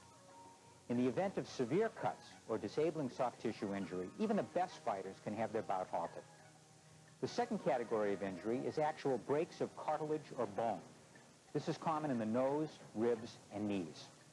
Fractures to arms, legs, or joints can occur if martial artists do not submit quickly when they're placed in one of numerous joint locks. Samoan bone crushing is aptly named and poses a particular threat to the opponents of this discipline. And third, the most serious injuries that can occur inside the ring are internal ones. These can be caused by powerful blows to the head and abdomen. The forces these martial artists will generate with their hand strikes and leg kicks can cause internal organs to hemorrhage or rupture. As a result, the doctors at ringside will be watching these bouts closely and can intervene if a fighter shows signs of serious injury. The martial artists who compete in this event are serious athletes with years of training and conditioning for this extreme competition. Do not attempt any of their techniques at home. Unless you practice martial arts under the supervision of trained professionals, very serious injuries can result. I'm Dr. Leo Gordon for the World Combat Championship. All right, we're awaiting the Gracie-Benedict fight, and there you get a chance to take a look at them, Renzo Gracie and Phil Benedict. I'm sure that the fans as yet have not been informed of this, of the fact that Vail is not going to compete. You know, Tom, the big question here, of course, is whether or not can Benedict show himself well here. Well, I certainly think he'll show himself well. Yeah, absolutely. I think he's got the capability of doing that. I just don't think he can do too much against Gracie. I just think Gracie's got too much experience. Well, let's take a look at Gracie in the first fight and show what he did. Absolutely relentless, Bob. No question about that. This is a very intelligent fighter. Not only well-conditioned, but very intelligent fighter.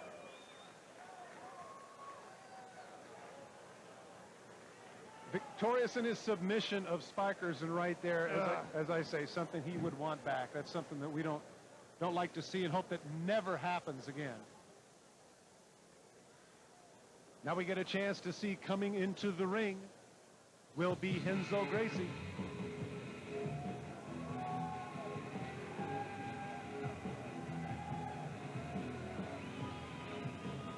It's interesting because, you know, it appears to me that he's just kind of tolerant of the fanfare.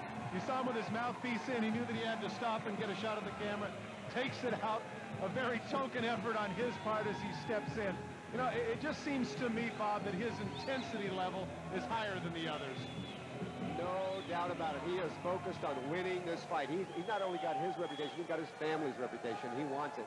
Ray, I mentioned earlier the idea, and maybe I was overstating the case, but I'm curious. When you look at his face and the intensity, I thought of Sonny Liston. That's the name that came to mind. That's a good example. Total concentration, total focus. All right, heading in now, right behind him, Phil Benedict.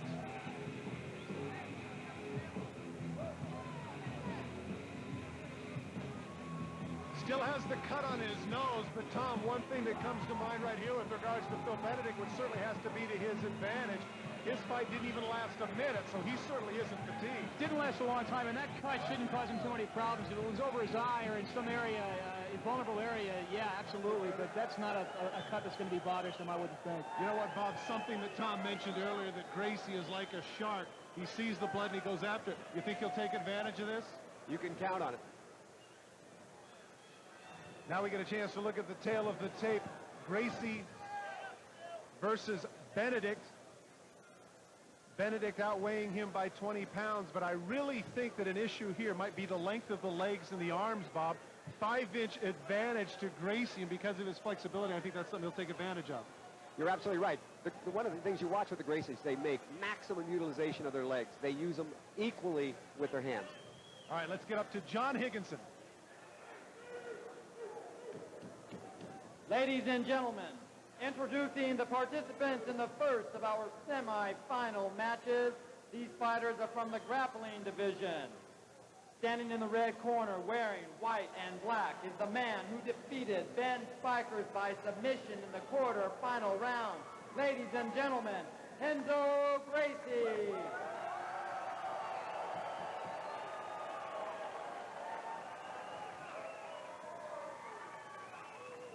And his opponent in the gold corner, wearing gray shorts, replacing Bart Vail, fought in the preliminary matches this evening and defeated Jerry Bell in only 36 seconds by submission.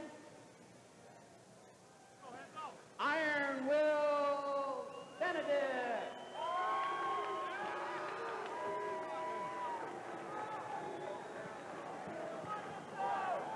One more time, guys. 10 minutes on the ground, 22 matches. 22 minutes for the match. Any questions? Back there, please. Back in your corner, please.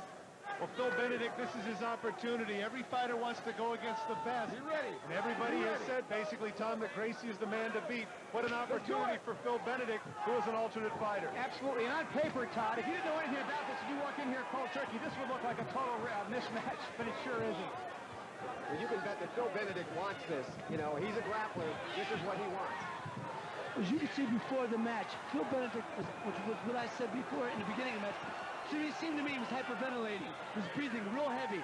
Watching me be extremely nervous and make mistakes early in the match. Well, you know what, gentlemen, I'm surprised right now that we've had this much time up on their feet. Well, I think Phil Benedict, probably part of his strategy, he thinks he's stronger, so he wants to take advantage of that, see if he can hurt Henzo before he takes him to the ground.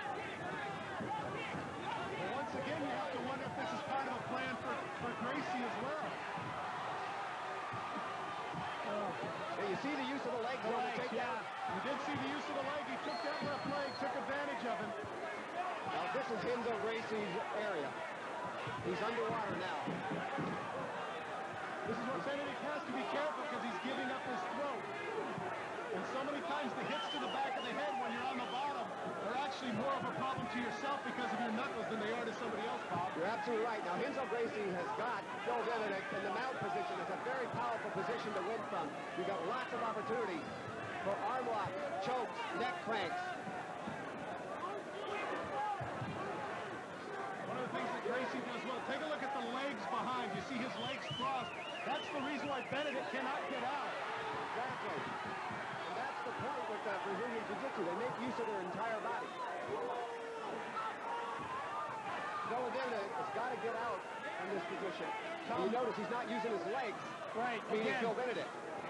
Well, once again, the energy for Phil Benedict has to be in defense, Tom. Absolutely, absolutely. And this is the position that Gracie just lives for, like this. And Benedict has got to lose those legs to get out of the predicament, or he's just going to be cannon for. There you go. That's it. It's all over.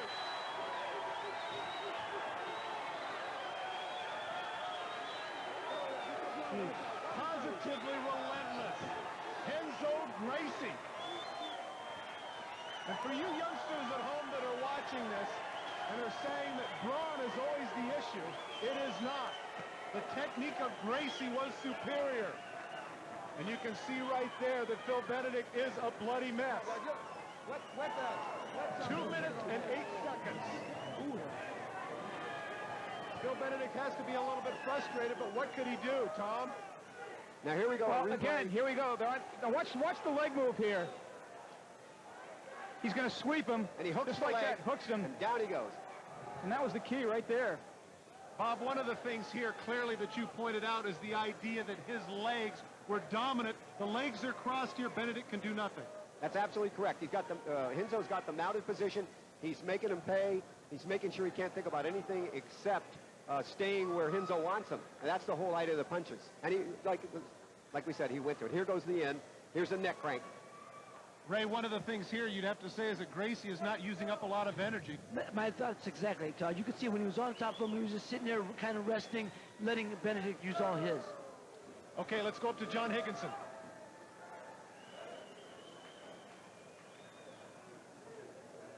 Ladies and gentlemen, the winner of the semifinals in the grappling division with a time of 2 minutes and 8 seconds, winning by submission, Henzo Gracie.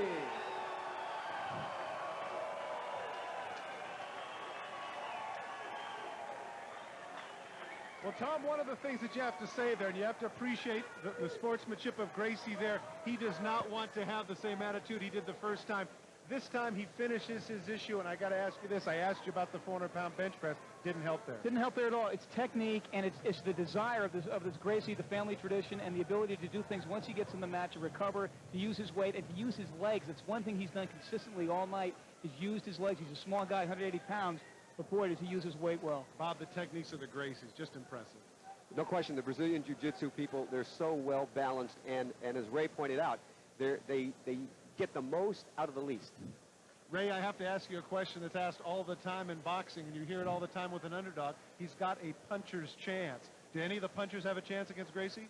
Of course they do, but again, reason why most strikers have not won any of these type of competitions, because when they go to the mat, they're out of their element. So this is definitely benefits Gracie and all those type of grapplers who work on the ground. Okay, once again, let's go to Richard with Henzo Gracie. Richard? Okay, thank you, Todd. Henzo, I noticed we know you're comfortable on the ground. In fact, the finish was a classic mount position in jiu-jitsu. But the stand-up situation, you've obviously done some work in the punching and kicking area as well. I have been practicing a lot. The people think that Grace family member can punch. I can punch.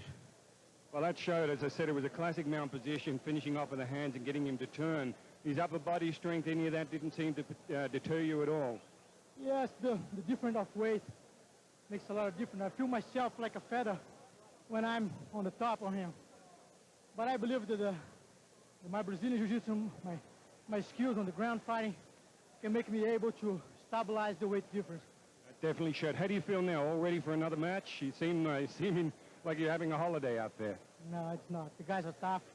It's a hard job. I'm like that because I'm very well prepared for that. Congratulations again, Renzo. Okay, over to you again, Todd. Thank you. Sullivan, Dempsey, Lewis, LaMotta, Marciano, Robinson, Mancini, Ali. No fighting style has ever produced more legends than boxing. Stand back for the sweet science.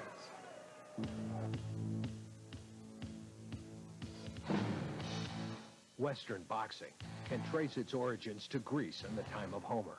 However, boxing owes much of its present form to its development in Europe and America beginning in the late 1800s. Initially a bare-knuckle contest, boxing truly caught the imagination of the West when John L. Sullivan won the heavyweight championship in 1882. This period saw the introduction of leather gloves and standardized rules, but it wasn't uncommon for matches to last 20 rounds or more.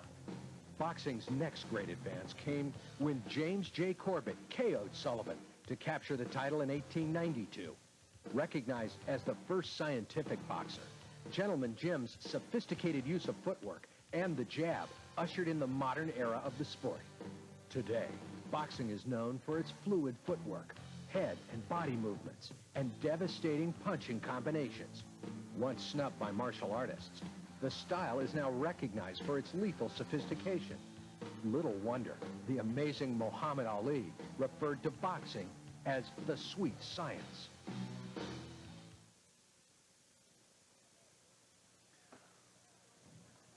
Well, Robert, what do you think? This is kind of a classic matchup here. And again, I think we need to really talk about this Bruce Lee style, because that's something that people at home can kind of relate to. They've certainly seen it. And the difference from what they're going to see in the ring from what they've seen in those traditional Bruce Lee movies. Big difference. Well, there's no question about it. And the thing is, this is reality. No chance to reshoot it. A lot of these fellows have magnificent techniques, but they can't take, or won't, most of them, take a chance. They stay with what they do best. Now, with Eric Paulson, you know, he comes from the Jun Fan, which is Bruce Lee's Chinese name, Jun Fan Lee, and he called his first school in Seattle Jun Fan. He comes from that style. He's also had a little Muay Thai, he's had a little grappling. And Todd, what are you going to call in this match here? We're coming up with Paulson and Waring. Well, one of the things that stands out to me, well, come on, I got to go with the geriatric. I don't know if he's going to win. But, you know, one of the deals here is that you've got to be excited about, as I mentioned earlier, a puncher's chance. Eric Paulson versus James Waring. You mentioned the technique of Paulson. Very effective, and his conditioning was an issue, and I think that would be the issue here. The longer the match goes, I think that Paulson is certainly going to be an advantage of him. Let's take a look at the match earlier. Paulson, after taking the beating, Bob, is able to, his experience won out. No question. And that's an element here. You know, Eric Paulson had the much tougher match. James Waring had the easier match. So, and Paulson's strength is on the ground fighting, whereas Waring, of course, is going to be, I suspect, a far superior puncher kicker. Tom, one of the things that stood out to me was that he caught him with that quick right. I mean, Waring could catch him. He could catch him. He's quick. He's quick for his, I hate to say it, for his age, although he's younger than I am, and he's a former Raider. Let's not forget that. Okay. Coming in now.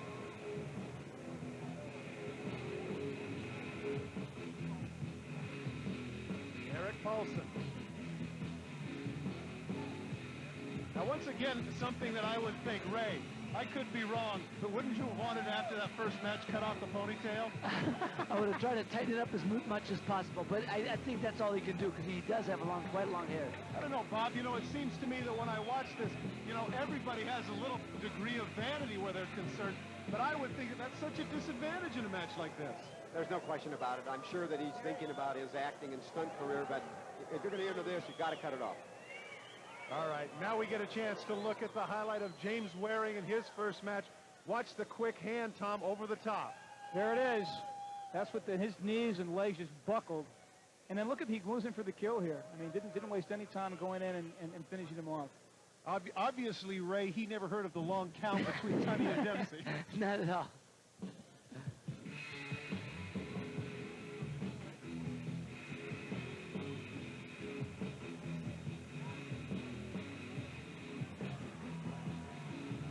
One of the things that stood out with regards to James Waring, Tom, is that in the biography he talked about the fact that I love the glory. I like the glory. He made no bones about the fact that he has an ego. He's got to love it right now. Absolutely, and that can do a lot for you when you're, when you're supposedly over the hill. I mean, he's loving this, and obviously still has a lot of youth in his legs and in his punches. Well, now we get a chance to look at the tail of the tape.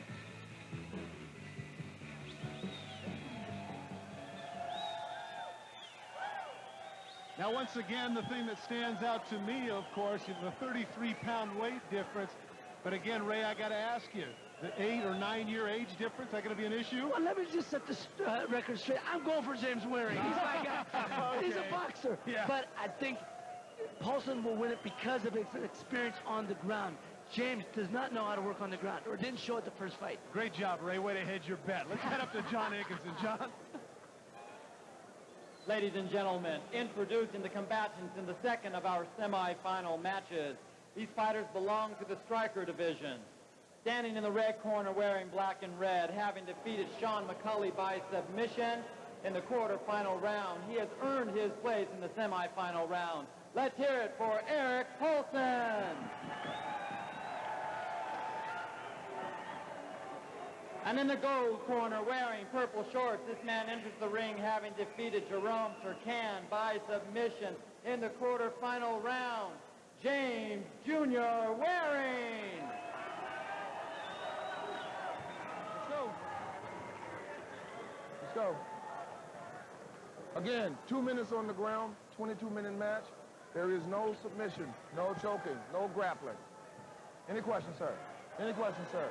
Back to your corner, please.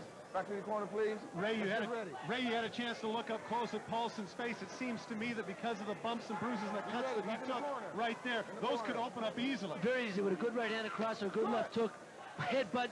They will probably open up. And Waring's experience as a boxer, Bob, he's going to take advantage of it. I would expect Waring to win this match, but we'll see.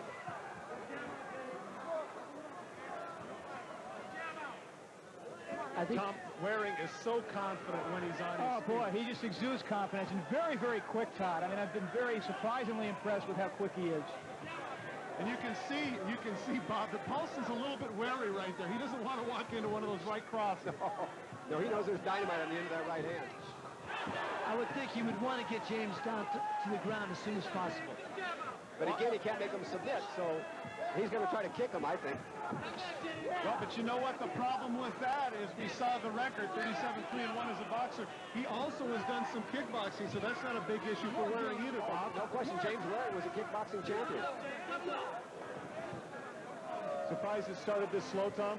Actually, I'm not. I'm really not. I mean, I think these guys are really going to feel each other out for a while and try and just stalk each other before they get into it. Well, both are very experienced fighters, and clearly they're not in a hurry.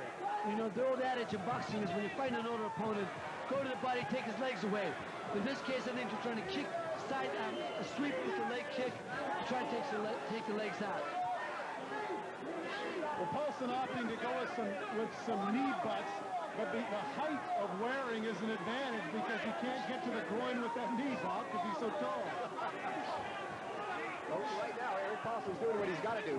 He's going to try to wear out and try to work a knee in here so he can get a little hematoma going to the leg.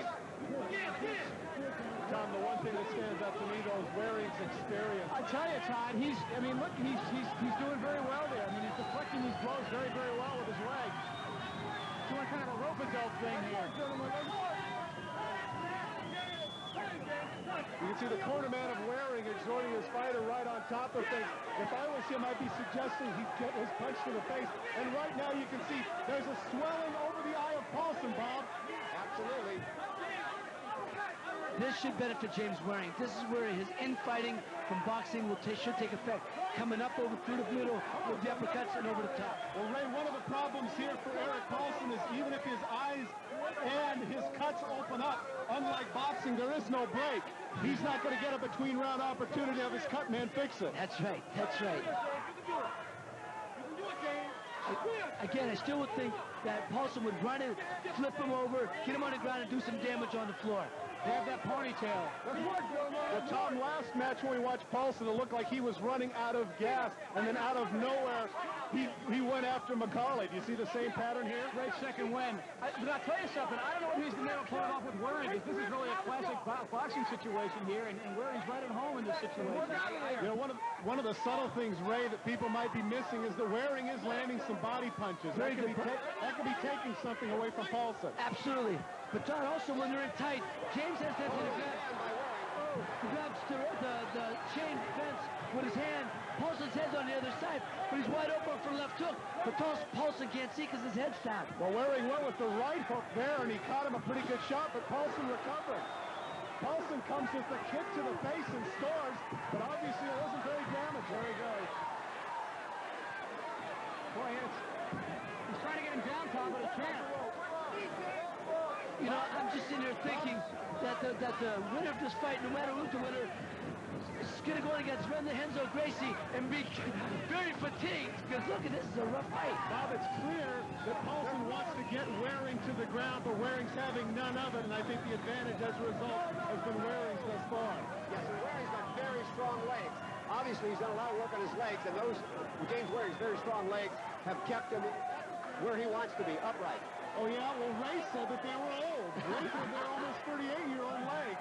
Tom, I think those 38-year-old legs are hanging in there pretty well. Hanging in surprisingly well, very well. He's obviously, as Bob mentioned, done a lot of work on him, and I think this is kind of so impossible for a look. I don't think he was expecting him to be this tough. And there goes James Waring grabbing the hair of Erik Paulson. The hair comes into play again. Finally, right here is a point where if Waring's able to get his right arm free, it's going to be an issue. Paulson is smart. He's trying to keep that right arm in there. Now it's out. You can hear his manager telling him to use the elbow, and that's exactly what he did, Bob. You're absolutely right. He knows he's in close. He can't get a good punch off. He's going to use that elbow to his advantage. Now Waring was smart. Waring was smart there. He tried to bait him to get on the ground, but Waring knows if he's on his feet, Ray, he has supreme confidence. He said it to you over and over again. If I'm on my feet for 5 minutes, I'll knock the other guy out. Right, nobody can outbox me, he said. But you know what, again, Paulson should try to go to the body, bang some body shots to the liver and kidneys, take the legs away. Again, I'm sure I want to see James Waring do well, but you know, I just think that Paulson should use the style on the ground, get Waring to the ground as fast as he can and go to work from there. Yeah, Erik Paulson needs to shoot in and grab the forward leg of James Waring and take him to the ground. So far, he hasn't done that. He's gone to the upper body. Tom, what do you see with regards to Paulson? It doesn't look like he's as fatigued as we thought he was. No, it doesn't. But I'll tell you something. Waring looks even less fatigued than Paulson is. I mean, I think he's even stronger at this point than he is. And, you know, he's got 7 years on him. Well, clearly, Bob, Paulson has the superior feet in terms of kicking, but maybe at this point that's not an issue. Well, Paulson's made it work for him. He knows that's one of his strengths standing up. I'm just surprised that he hasn't tried to shoot in and take Waring to the ground by doing the leg. Ray, already the length of the match has gone beyond what we're used to. Does that favor Paulson, the younger man? I would think so, because he's shown that he's got good stamina. He showed that against McCauley in the first fight. I think that would be to his benefit. But if he's on the end of those punches of James Waring, I don't care how long it goes, it's gonna hurt. He's not going to benefit. But you know what? On the flip side of that, of course, Paulson has done nothing, Tom, to make Waring get worn out. No, he really hasn't. He really hasn't. And Waring hasn't fallen for the temptation to fight this thing out on the mat. So he's holding his ground. And I'm really surprised that his legs are as strong as they are. Are you surprised, Bob, that Paulson has not made a more concerted effort to get to the ground? Absolutely. I think it's an unfortunate strategy. It's a strategy mistake because he doesn't have the weight. He certainly doesn't want to stand up forever because eventually James Waring is going to get one of those big punches in. So Erik Paulson needs to be shooting in, grabbing one of those legs and taking him to the mat, just as Ray said, and getting in a few elbow blows take some of the energy out of James Waring. He's very fresh right now. Sure is. I mean, Waring is, to coin the phrase, wearing him down. He looks a lot fresher than Paulson does. I think this is where James Waring should use his boxing technique and double and triple jab on Eric Paulson. Just keep him working. Good straight left hand by Waring. But look at Paulson. He screamed out and said, "That didn't hurt me. That didn't hurt me." Which usually means it did. Well, once again, I mentioned the attack of Paulson. Clearly, Waring is not in a big hurry either. I would have thought, Ray, that by this time, he'd have been going with a lot of headshots. I would think he would try to set him up, jab, double, triple jab, try to drop the right hand, uppercut, something, because it's standing up like this is only benefiting Waring. But he's not doing what he should, like in the ring. Right now, we'd be backing him up with the jab. He isn't doing that. Well, this has been the longest fight of the evening thus far, Tom. And one thing that I'm surprised at here is the fact that clearly the one fight took something out of Paulson. And here now Waring is coming in for the kill. He saw him stagger a little, but I'm not sure Paulson was hurt as much as people thought, Bob. Well, we're over 8 minutes in this match, so conditioning's going to begin to tell. And Waring is no slouch when it comes to those kicks either, guys. No, he just scored a couple of good ones. See, right there, Paulson has his left hand. I don't know why he's not taking off defense and trying to hit James Waring with left hooks on the side of the head. Well, again, I remind you of the fatigue factor. Of course, only 2.5 minutes for Waring. Paulson had a battle royale in his earlier match with McCulley. So maybe that has something to do with it. And you see, Waring's got a hold of Paulson's hair right now, which is controlling the match. Headbutt. Good headbutt by James Waring. There's our special camera looking through the eye, getting as close as we possibly can. Waring now spending most of his time trying to get that one shot. Good left hand to the ear of Paulson, but Paulson hanging in there. And he got an uppercut. Nice uppercut by Paulson and a couple of good knee kicks. I think that surprised Waring, Ray. I don't think he thought Paulson could score like that. No, he was very quick with that shot. But he's back to again with his hands. He should use one of his hands, try to drop short left hooks, right hooks on top of James Waring. See that hair? He's holding that hair. Once again, the hair is an issue, Bob. He's not able to score like that if he can't hold on to the hair. Well, again, Eric Paulson needs to be hooking a leg around James Waring so that he can put some pressure, grab his waist, and take him to the mat. We have not had any time, any discernible time at all on the mat, Tom. I'm just very surprised here with regards to Paulson, if for no other reason, get to the mat and take a break where his skills are superior. Absolutely. Go to your strengths. He's playing right into Waring's strengths here and has been for the whole match. It's not a good strategy long term, I don't think.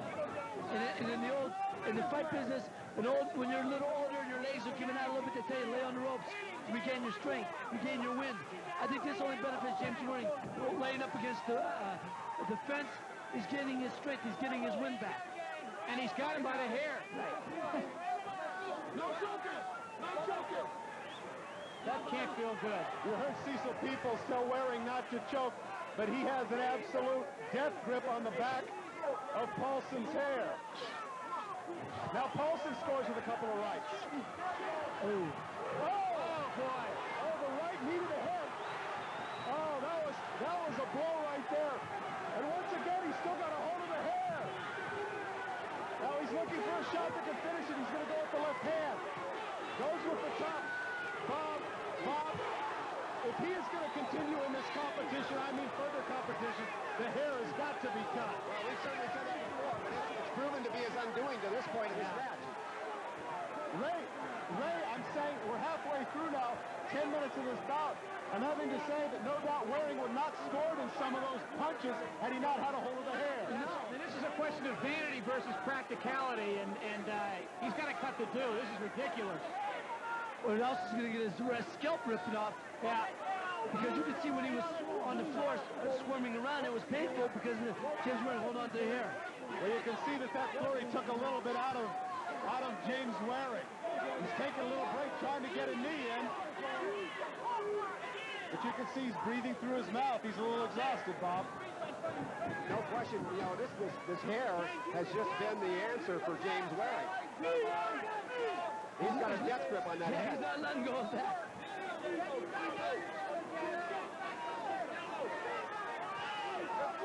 Tom, it appears at this point as he continues to hold on to the hair, that Waring is looking for the one big shot. And he'll get it, Todd. There's no question. I mean, I think this is just inevitable. If it stays like this, they're playing right through his strengths. Bob, what can Erik Paulson do to try to get that arm off of his hair? One of the issues here, of course, gentlemen, is regardless of who wins this match, it's going to be so incredibly difficult, whoever does win this match, to go into the final against a well-rested Renzo Gracie. There's no question. Yeah, who basically hasn't broken a sweat tonight. Well, two gentlemen that have broken a sweat are Erik Paulson and James Waring. Well over 13 minutes of fighting thus far. What do you think of the conditioning of Paulson thus far, Bob? Well, I think you have to give him a lot of credit. This has been a very tough match. Having your hair pulled this long can't be any fun. He's taking a lot of knees. So you got to give him credit for his conditioning to get this far. Ray, you made the phrase earlier, a heart too big. Could that be the case with Paulson? Well, not only that, I think he has the skills to back it up, but right now, he's not in a position to show his skills. He's in a defensive position. He's just got to get James Waring's hand off his hair. A defensive position maybe, Tom, but you got to give credit to Waring for that. Absolutely, but I mean, Paulson has really handicapped himself here, Todd. He really has. I would be very interested to see how this thing would have gone if Waring didn't have that hunk of hair to grab onto for virtually all this fight. It really has been virtually all of the fight, and you hate to keep harping on it, but your issue with regards to practicality versus vanity is right on the money. I mean, to me, Erik Paulson right here should drop one low, south to the border. Just take it, bait him, because what else you got to do? You got to make James Waring drop that hand somehow. Bob, what can he do? Well, you hear the crowd booing now, wanting to get some action, but quite frankly, Bob, it looks to me like both guys are fatigued. No question about that. I mean, this has taken a lot of energy out of these guys, with Paulson getting the worst of it because he's locked up with that hair. Boy, Gracie has got to be back there just licking his chops, no matter who ends up emerging victorious here. I mean, he's going to be lunch meat by the time it's over. James Waring trying to trip the legs of Paulson. Partially successful, but the reason he wasn't is he still had a hold of his hair. Well, exactly. James Waring has been trying to stomp the feet of Erik Paulson, and having some good effect with it. Those hurt. Up close, you can see it. I'm interested in trying to listen to what the manager is trying to say. At this point, I don't think that he has ever let go of the hair as yet. He's had a hold of the hair now for going on over 5 minutes. See, right here is where Erik Paulson should drop some left hands on the chin of James Waring. Just chop on it. Just do the chop punch on it. Prize money for this match is a major incentive. The winner will walk away with $115,000, and the runner-up is going to have $25,000. And so great incentive to get into the finals. That's why we see these two battling tooth and nail. And hair. Yeah, that's right. And knee, and elbow, and shoulder, and whatever else will work.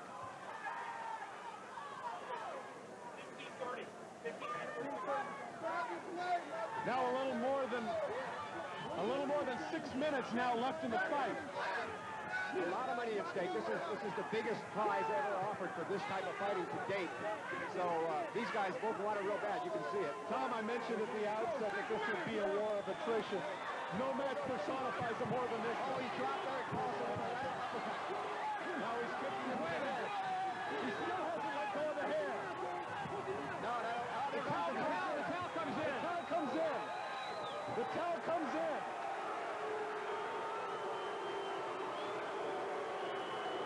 The crowd doesn't like it. But the towel came in from the corner. He had seen that he had had enough. I'll tell you, Waring's hand muscles have to be hurting if they're holding onto that hair for as long as he did. No fun for Paulson's head either.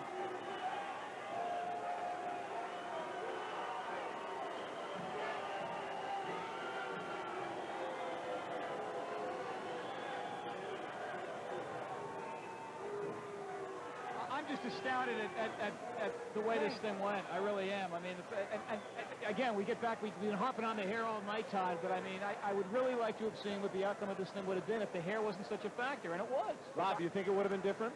Tom, I expected Waring to win the fight. I didn't expect him to win it the way he did it. Yeah. James Waring, you know, was put into the Athletic Hall of Fame in Eastern Illinois University, and you can see his versatility here. He took advantage of what he had. Okay, let's go up to John Higginson.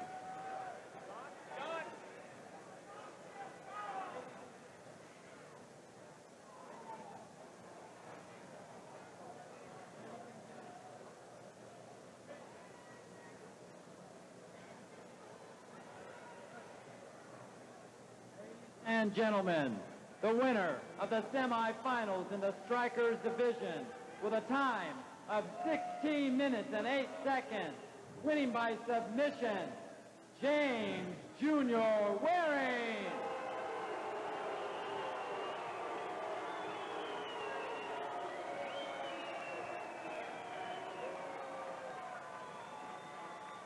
James Waring, the victor, and now he's going to get some much-needed rest, or hopefully he will get some rest in anticipation of his final bout against Renzo Gracie. Now, let's take a look at one of the preliminary fights of the evening. It was an exciting battle between Jerry Flynn and Fred Floyd. Our preliminary bout this evening features a couple of big bodies, Jerry Flynn and Fred Floyd. Jerry Flynn's expertise is in the Japanese art of shoot fighting, whereas Fred Floyd prefers the Budokan Kung Fu, which is Northern Mandarin Kung Fu. Now let's take a closer look at Jerry Flynn. Jerry Flynn, a black belt in Yoshukai Karate. Jerry Flynn is the 1995 ICWA heavyweight wrestling champion of the world. This 6'4", 235-pound grappler has fought his way through some of the best competitors the U.S. and Japan have to offer. But he says the idea of competing in the WCC has got him excited like never before. Because of his explosive power in the ring, they call Jerry the Flynn Slam Man.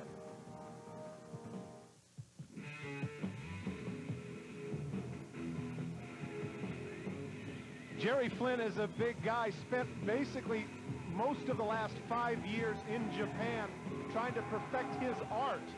He has studied under the noted Carl Gotch, and the shoot fighting that you see is basically the same kind of temperament that you have here this evening. Basically everything goes with the exception of eye gouging and biting. Now let's take a look at the big man, 340-pound Fred Floyd.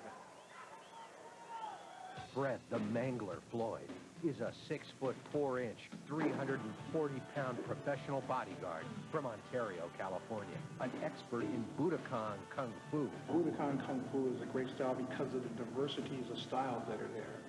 And they have my favorite, which is full contact fighting. Floyd says his work in personal security has honed his intuition and reflexes. He says to win in the WCC, you've got to be a thinking fighter. Fred Floyd, thinking about doing some damage in the WCC.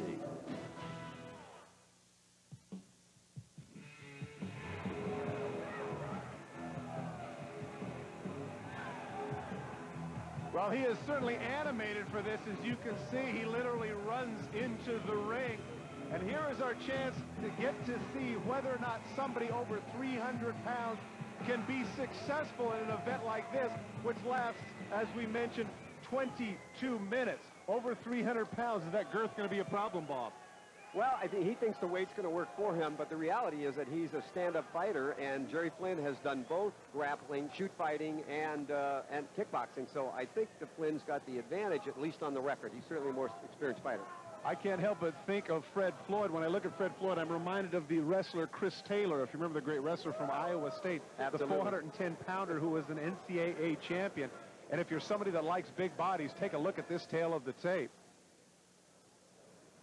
6'4" and 6'4", 235 versus 340. And as Bob says, it remains to be seen as to whether or not that 300-plus pounds is going to be a help or a deterrent. Now let's go up to the ring announcer, John Higginson. Ladies and gentlemen, now introducing the warriors in your third preliminary fight. In the red corner stands a 31-year-old Floridian wearing black pants. He is 6'4" and weighed in at 235 pounds. Introducing the ICAA heavyweight wrestling champion, Jerry Flynn.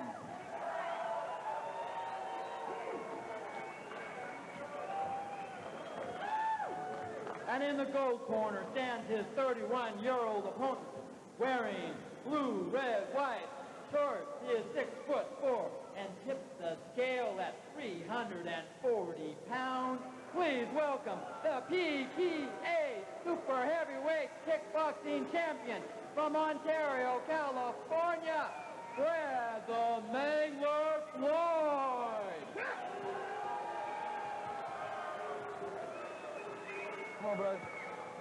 All right, guys, I'm just here to remind you, 22 minutes. You got 10 minutes on the floor. Everything goes. Watch the eyes. Watch the biting. Any question, you? Any questions from you? Go back to your corner. Go back to your corner. Well, I think some of Be that, ready. Tom, Be ready, I think sir. some of that All the is way back. superfluous. Please. I can tell you, having worn a mouthpiece from time to time, I don't know how you're going to bite with that in your mouth. Exactly. Oh, boy. Well, now we were talking about the size advantage, and what happened there at 340 pounds is basically he just laid it all on top of Flynn. And Bob, I don't think this is what Flynn had anticipated early on. I thought he thought that his skill would overcome the size. I think you're absolutely right, but he's certainly taking advantage of his weight right now. That's what he needs to do. And Flynn's got to throw him out just like he did.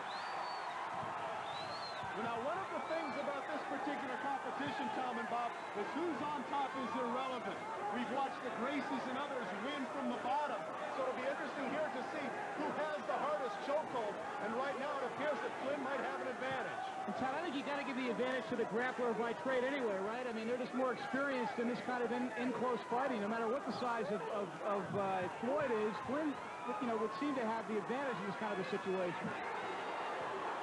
Well, it's obviously here that the Mangler started off fast, but he's struggling a little bit. You can see right now, catching his breath a little bit. He shouldn't have run into the ring.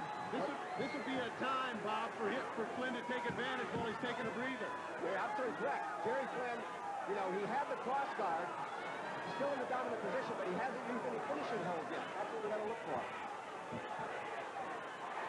Less than 40 seconds now on the floor.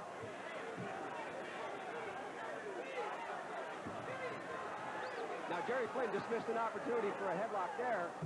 And so, again, Floyd is using his weight again. You can see by the blows, though, the inexperience. You can see the inexperience of Floyd by the blows there, Tom. The back of the hand. And we're looking now at close to 10 seconds in counting left on the floor. Go back up. Just missed with a big kick there. You can see that balance is a problem where the Mangler is concerned, Bob. Yep, now Jerry Flynn is trying to get a leg lock. Whether he gets it or not, he's trying. And if he does get that leg lock, Fred Floyd's going to be in trouble here. Now what Floyd needs to be doing, and he did it. Well, you know what? On instinct alone, Floyd is doing the right thing. He needs to step up and get out of that. Because he's in unfamiliar territory, Tom. He's not aware of the techniques of Flynn, as you can tell. Exactly, Ted. I was just going to say, this is not the kind of fight he wants to fight. He wants to get out there and throw punches, and he doesn't want to get into a wrestling match with this guy. But he's doing pretty well for himself as long as he stays on top. Bob, you see the blows to the middle of the back. They sound loud, and the crowd reacts. But the reality is I don't think those are that punishing. No, I don't think so. Again, you know, Floyd is doing what he's got to do by using his weight on it, but he's got the opportunity to do a head choke, a headlock here, and he's not doing it. He tapped out. That's it. Flynn That's tapped it. out. He did it. The Mangler, 340 pounds with a chokehold there on the bottom, was able to get the victory. That was a very intense match in a short period of time. And you can see that Fred the Mangler Floyd is excited about it, pointing and saying, you said I couldn't do it, but I did. Don't tell me that 340 pounds can't come in here and win this. Bobby, I got to believe, though, that those punches may not take the long-term effect, but it can't feel real good to have someone pounding on your kidneys for too long a period of time. No question about it. But Floyd did the right thing. You know, he was using everything he had, and he kept his weight on Flynn. Well, and that was his edge. As we get a chance to look at the replays, we'll see the amazing strength of Floyd. Take a look. Take a look at this right here. He loses his balance. He just kicks him. Look at that. Barely kicks him, Bob, in the left leg and gets him down. But you see, there, Fred Floyd had the opportunity to put a leg lock on him. He didn't do it. It's just lack of knowledge. He's utilized his weight, but he's raining those blows. Well, Bob, it's a lack of knowledge, but then again, take a look at the circumference of what he has to go around. Here's the reversal, and Flynn all of a sudden gets his arms around Floyd's neck and pulls him over, and right there it appeared, Tom, that Flynn had the advantage. Yeah, it sure did. It sure did. And you would expect him to in this kind of a situation, but Floyd really used his weight and his leverage to his advantage, and surprisingly well for a big guy in that kind of a situation. And Bob, here's the coup de grace. He got him into the headlock and was able to put enough pressure in the back of Flynn's neck and across his throat, and he tapped out. Very impressive for a relative novice. His discipline once again, Budokan Kung Fu. Let's go to our ring announcer, John Higginson. Ladies and gentlemen, the winner of the third preliminary fight, fighting time 3 minutes and 2 seconds, winning the fight by submission, Fred the Mangler Floyd. Now, Bob, I think you have to be honest here. This surprised you. Well, I think I didn't expect Floyd to be as functional on the ground. No question about that. And I'm happy to see that he had a little bit of grappling knowledge to go with that weight. Tom, how far do you think he can go? Absolutely. Well, a guy that size as far as he wants to, but this totally surprised me. It really did. It absolutely did. I mean, guys like that, you don't expect to be that effective in close, and he sure was tonight. My guess is we're headed for a fairly animated interview with Richard. Richard, take it away. Okay, Fred, congratulations. First of all, because it's very difficult even from where we are, can you explain exactly what the submission involved? A lot of pressure. Just kept trying, pressing the weight on him. Just kept on. You told me your weight would be an advantage. It obviously was. Jerry's a very experienced fighter, but again, you came out with all sorts of goods there, with leg kicks and use your power to advantage. Again, how are you going to prepare for the next fight? You got another couple to go, so how are you feeling? Good? Any injury? No injuries. So I just meditate, get my heart rate down, and just come back. All right, thank you, Fred. Congratulations again. Terrific match indeed. The 340-pounder is victorious. Let's give you another opportunity to get some merchandise. Let's turn to Tom Murray. Tom? Okay, Todd, folks, you at home can be part of the action with exclusive clothing from the World Combat Championship. These official 100% cotton T-shirts, sweatshirts, and hats are great souvenirs. Call now. Operators are standing by. Also, call now to order the limited edition official poster of the World Combat Championship. This poster features the names of all the main event warriors from this, the first World Combat Championship. Order now by calling 1-800-248-5055 for your World Combat Championship merchandise and official poster. Okay, how we got here as we're heading to the final. In the semifinals, Bart Vale was supposed to go up against Renzo Gracie, but instead he ended up being injured. He had to go to the doctor, and Phil Benedict took his place. Gracie made short work of him, and that's how he ended up in the final. Tremendous match between Paulson and Waring, lasting over 16 minutes, Waring the winner of that war of attrition.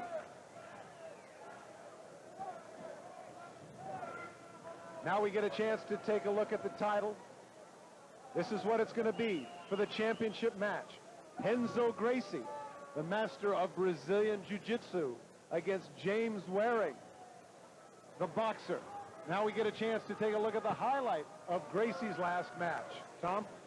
Well, this guy really impresses me. I mean, he's just so efficient and uses his legs so well. That, to me, has been the key for him all night. The one thing that's impressed me about Gracie is that he uses his legs, and that to me has been the difference so far in all of these matches tonight. Incredible utilization of what his assets are. Now he's heading into the ring.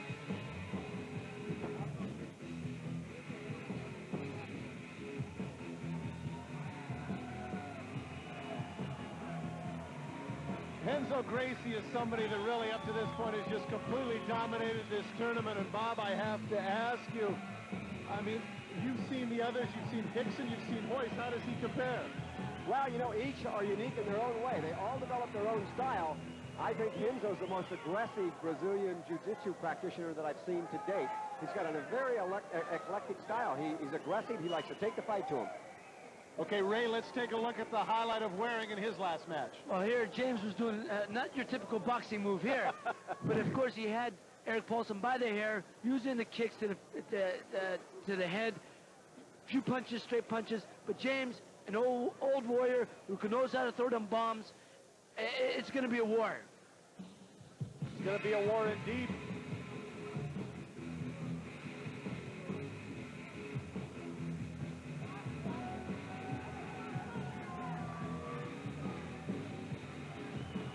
Tom, I got to tell you, taking a look at the face of James Waring, it doesn't look like he's had enough time to rest at all. It looks like, I'll tell you though, Todd, he doesn't look as fatigued as you would expect him to be. I mean, he just exudes confidence going into the ring. The guy's recovery powers are amazing.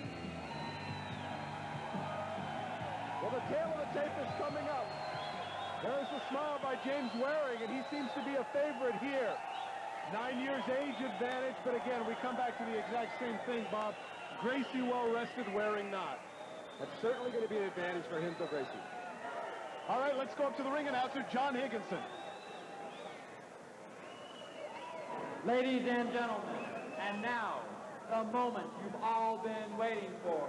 The bout, which will crown the first World Combat Champion.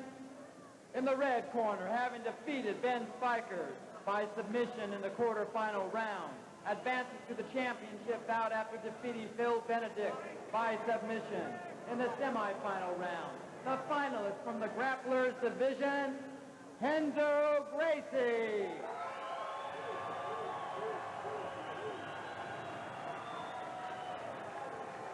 And across the ring in the gold corner stands the finalist from the Strikers division.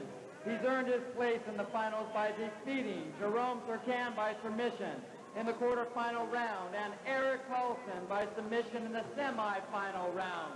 Ladies and gentlemen, James Jr. Waring.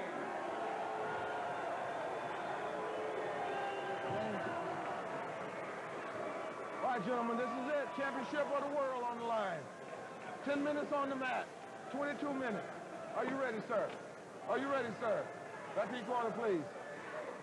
One of the things that stands out here, Waring didn't even have enough time to change the tape on his hands. That's the same tape, Bob, that he wore in the first fight. This got to be a disadvantage. It's sweaty and soft. Absolutely looks like it. Clearly, Tom, the issue here is that Waring has to make sure that the fight is fought on the feet. Absolutely, Todd. And I keep an eye on that right hand because it spent a good part of the last match clenched around Paulson's hair, and he has got to be tired. That hand has got to be tired. So this is what James has to do. He has to keep him at the end of the jab, size him up with the jab, try to drop the right hand or the right uppercut on the way in. Bob, one thing that we should mention here in the final, if they do go to the mat, it is 10 minutes, clearly an advantage for Gracie. No question, because Waring hasn't been to the mat yet. James got to keep him up with that jab. You can see Gracie's inching forward, trying to make his move. Well, one of the things that Gracie is going to have difficulty with, as we saw, at 6'3", is getting him down, but then again, I could be wrong. and there, Renzo Gracie shows you how you take a tall boxer, kickboxer down. Now you see the bear hug there by Waring. But Gracie is very patient. Remember, Gracie is the one that said that he thought it was to his disadvantage that the thing was 22 minutes. He wanted it to be longer. He knows that he can take his time. And this is where he lives, in this kind of position, in this kind of situation. It's just a matter of time now, because this is the water that Renzo Gracie swims in. And he's now got the mounted position, and that's a very, very superior position. James Waring has no grappling experience. He's going to be at a total disadvantage now. Ray, Waring's got to get to his feet. Absolutely. And the only way he can do it is throw punches. He's got to throw some punches, spin it up. He's got to turn over and try to get Renzo off of him, get back to his feet. But Gracie is well aware of this, too. And look at the legs of Gracie and where they are. You know, you mentioned that there was some artistry and there is some geometry involved. Note that the legs of Gracie never seem to stray from the midsection. His balance is always there on top, Bob. That's exactly right. This is what the Brazilians call the mount position, and it's a very superior position. And if you don't know how to get out of it, you're in for a bad night. You had a chance to see the right leg of Gracie. Evidently, he was involved in a fire as a youngster. You could see the leg very well scarred there, but it certainly hasn't been a deterrent to his using his legs. Now, Henzo's doing exactly what his fight plan is. He's going to try to punish James Waring, use up his energy, and when he feels the time is right, he'll go for an arm lock, a neck lock, or a choke. One of the things you see here, which is surprising, he's got the side headbutts there. And basically, it's not a situation, Ray, of going toe-to-toe with Waring. It's now more belly-to-belly, and certainly the advantage is Gracie. This is Gracie's ring. This is his world. He tapped out. That's it. He tapped out. He got him in a neck crank, and that was it. You know what? It may have been the neck crank, Bob, but I genuinely believe that Waring just didn't have it to give. Ray, he just didn't have the energy. No, he didn't. After a long fight last time, he just didn't have the energy. You're absolutely right. Well, Bob, it was meant to be for Gracie. Everybody talked about that he was going to be the favorite. Certainly there was an advantage in terms of the fact that he was well rested, but you got to give him his due. He ended his matches earlier. Absolutely. He's the one that made him short. And again... Well, the big issue here, Tom, was getting him down in the first place. Absolutely. That's where he wants to be. That's where he lives. That's where he's going to do his work. And once he gets him down, I mean, he can stay there all night. It's just a matter of time, as Bob said, before he's going to get into a position that's just going to wear Waring down. And, of course, he was in no position to really go the long distance after that brutal fight right before this one. Bob, let's take a look at the tap out. I wasn't so sure that he had a neck crank as much as he was just gassed. This is the same neck crack that I showed Ray a couple days ago, and it's incredibly painful. He's got his weight down on him, and there's just no way to sustain it. You're going to break a broken neck if you don't tap out. And you saw the left hand, and once again, Renzo Gracie, very conscientious of being the sportsman. Watch the left hand go down, tapping out. It's all over for him. And you saw the hand across the throat and against the back of the neck. He's putting his weight on it, and it just puts intense pressure on the back of your neck. Very impressive youngsters. It just goes to show. You see that body, 5'11", 175 pounds, in a fighting discipline that does not have a weight division. You have to give Renzo Gracie all the credit, Tom. It's amazing. I mean, this guy is just phenomenal. I've been very impressed by the technique, by the leg strength, by the leverage, by all the things that he's been able to do tonight in the various fights that he's fought. The guy is just, he's unbeatable. I mean, he's really a phenomenon. I've been very, very impressed with everything he's done tonight. Well, let's go up to John Higginson for the presentation.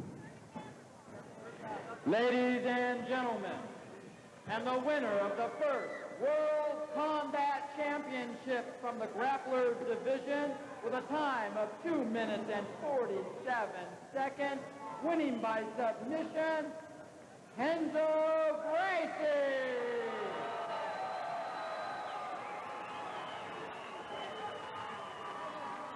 Well, Renzo Gracie, clearly the man of the hour, Tom, no surprise. Well, the thing is, Todd, the Gracie credo is to get their opponents in a position they've never been in before and go to work on him. And obviously, Waring was totally out of his element when he's down there in the mat. He's got a guy all over him. He can't breathe. His neck's about to break. What else is he going to do but tap out? You know, Bob, Hickson and Hoyce have been getting a lot of the credit for their championships.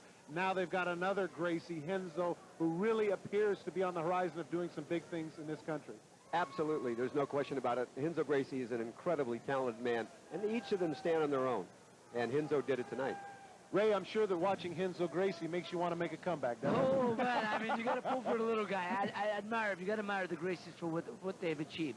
But, Todd, also, and I don't want to stray off a little bit, we'd be remiss to mention one warrior that should have fought tonight because of the doctor's orders, and he argued with the doctor, but Brent DeSantis was supposed to fight tonight. He was going to donate his purse to orphanage. He wasn't able to fight, and I want to tell all the people out there he's a true champion, and he'll be back. Okay, let's get up to Richard with the winner, Renzo Gracie. Richard? Renzo Gracie, the tradition continues.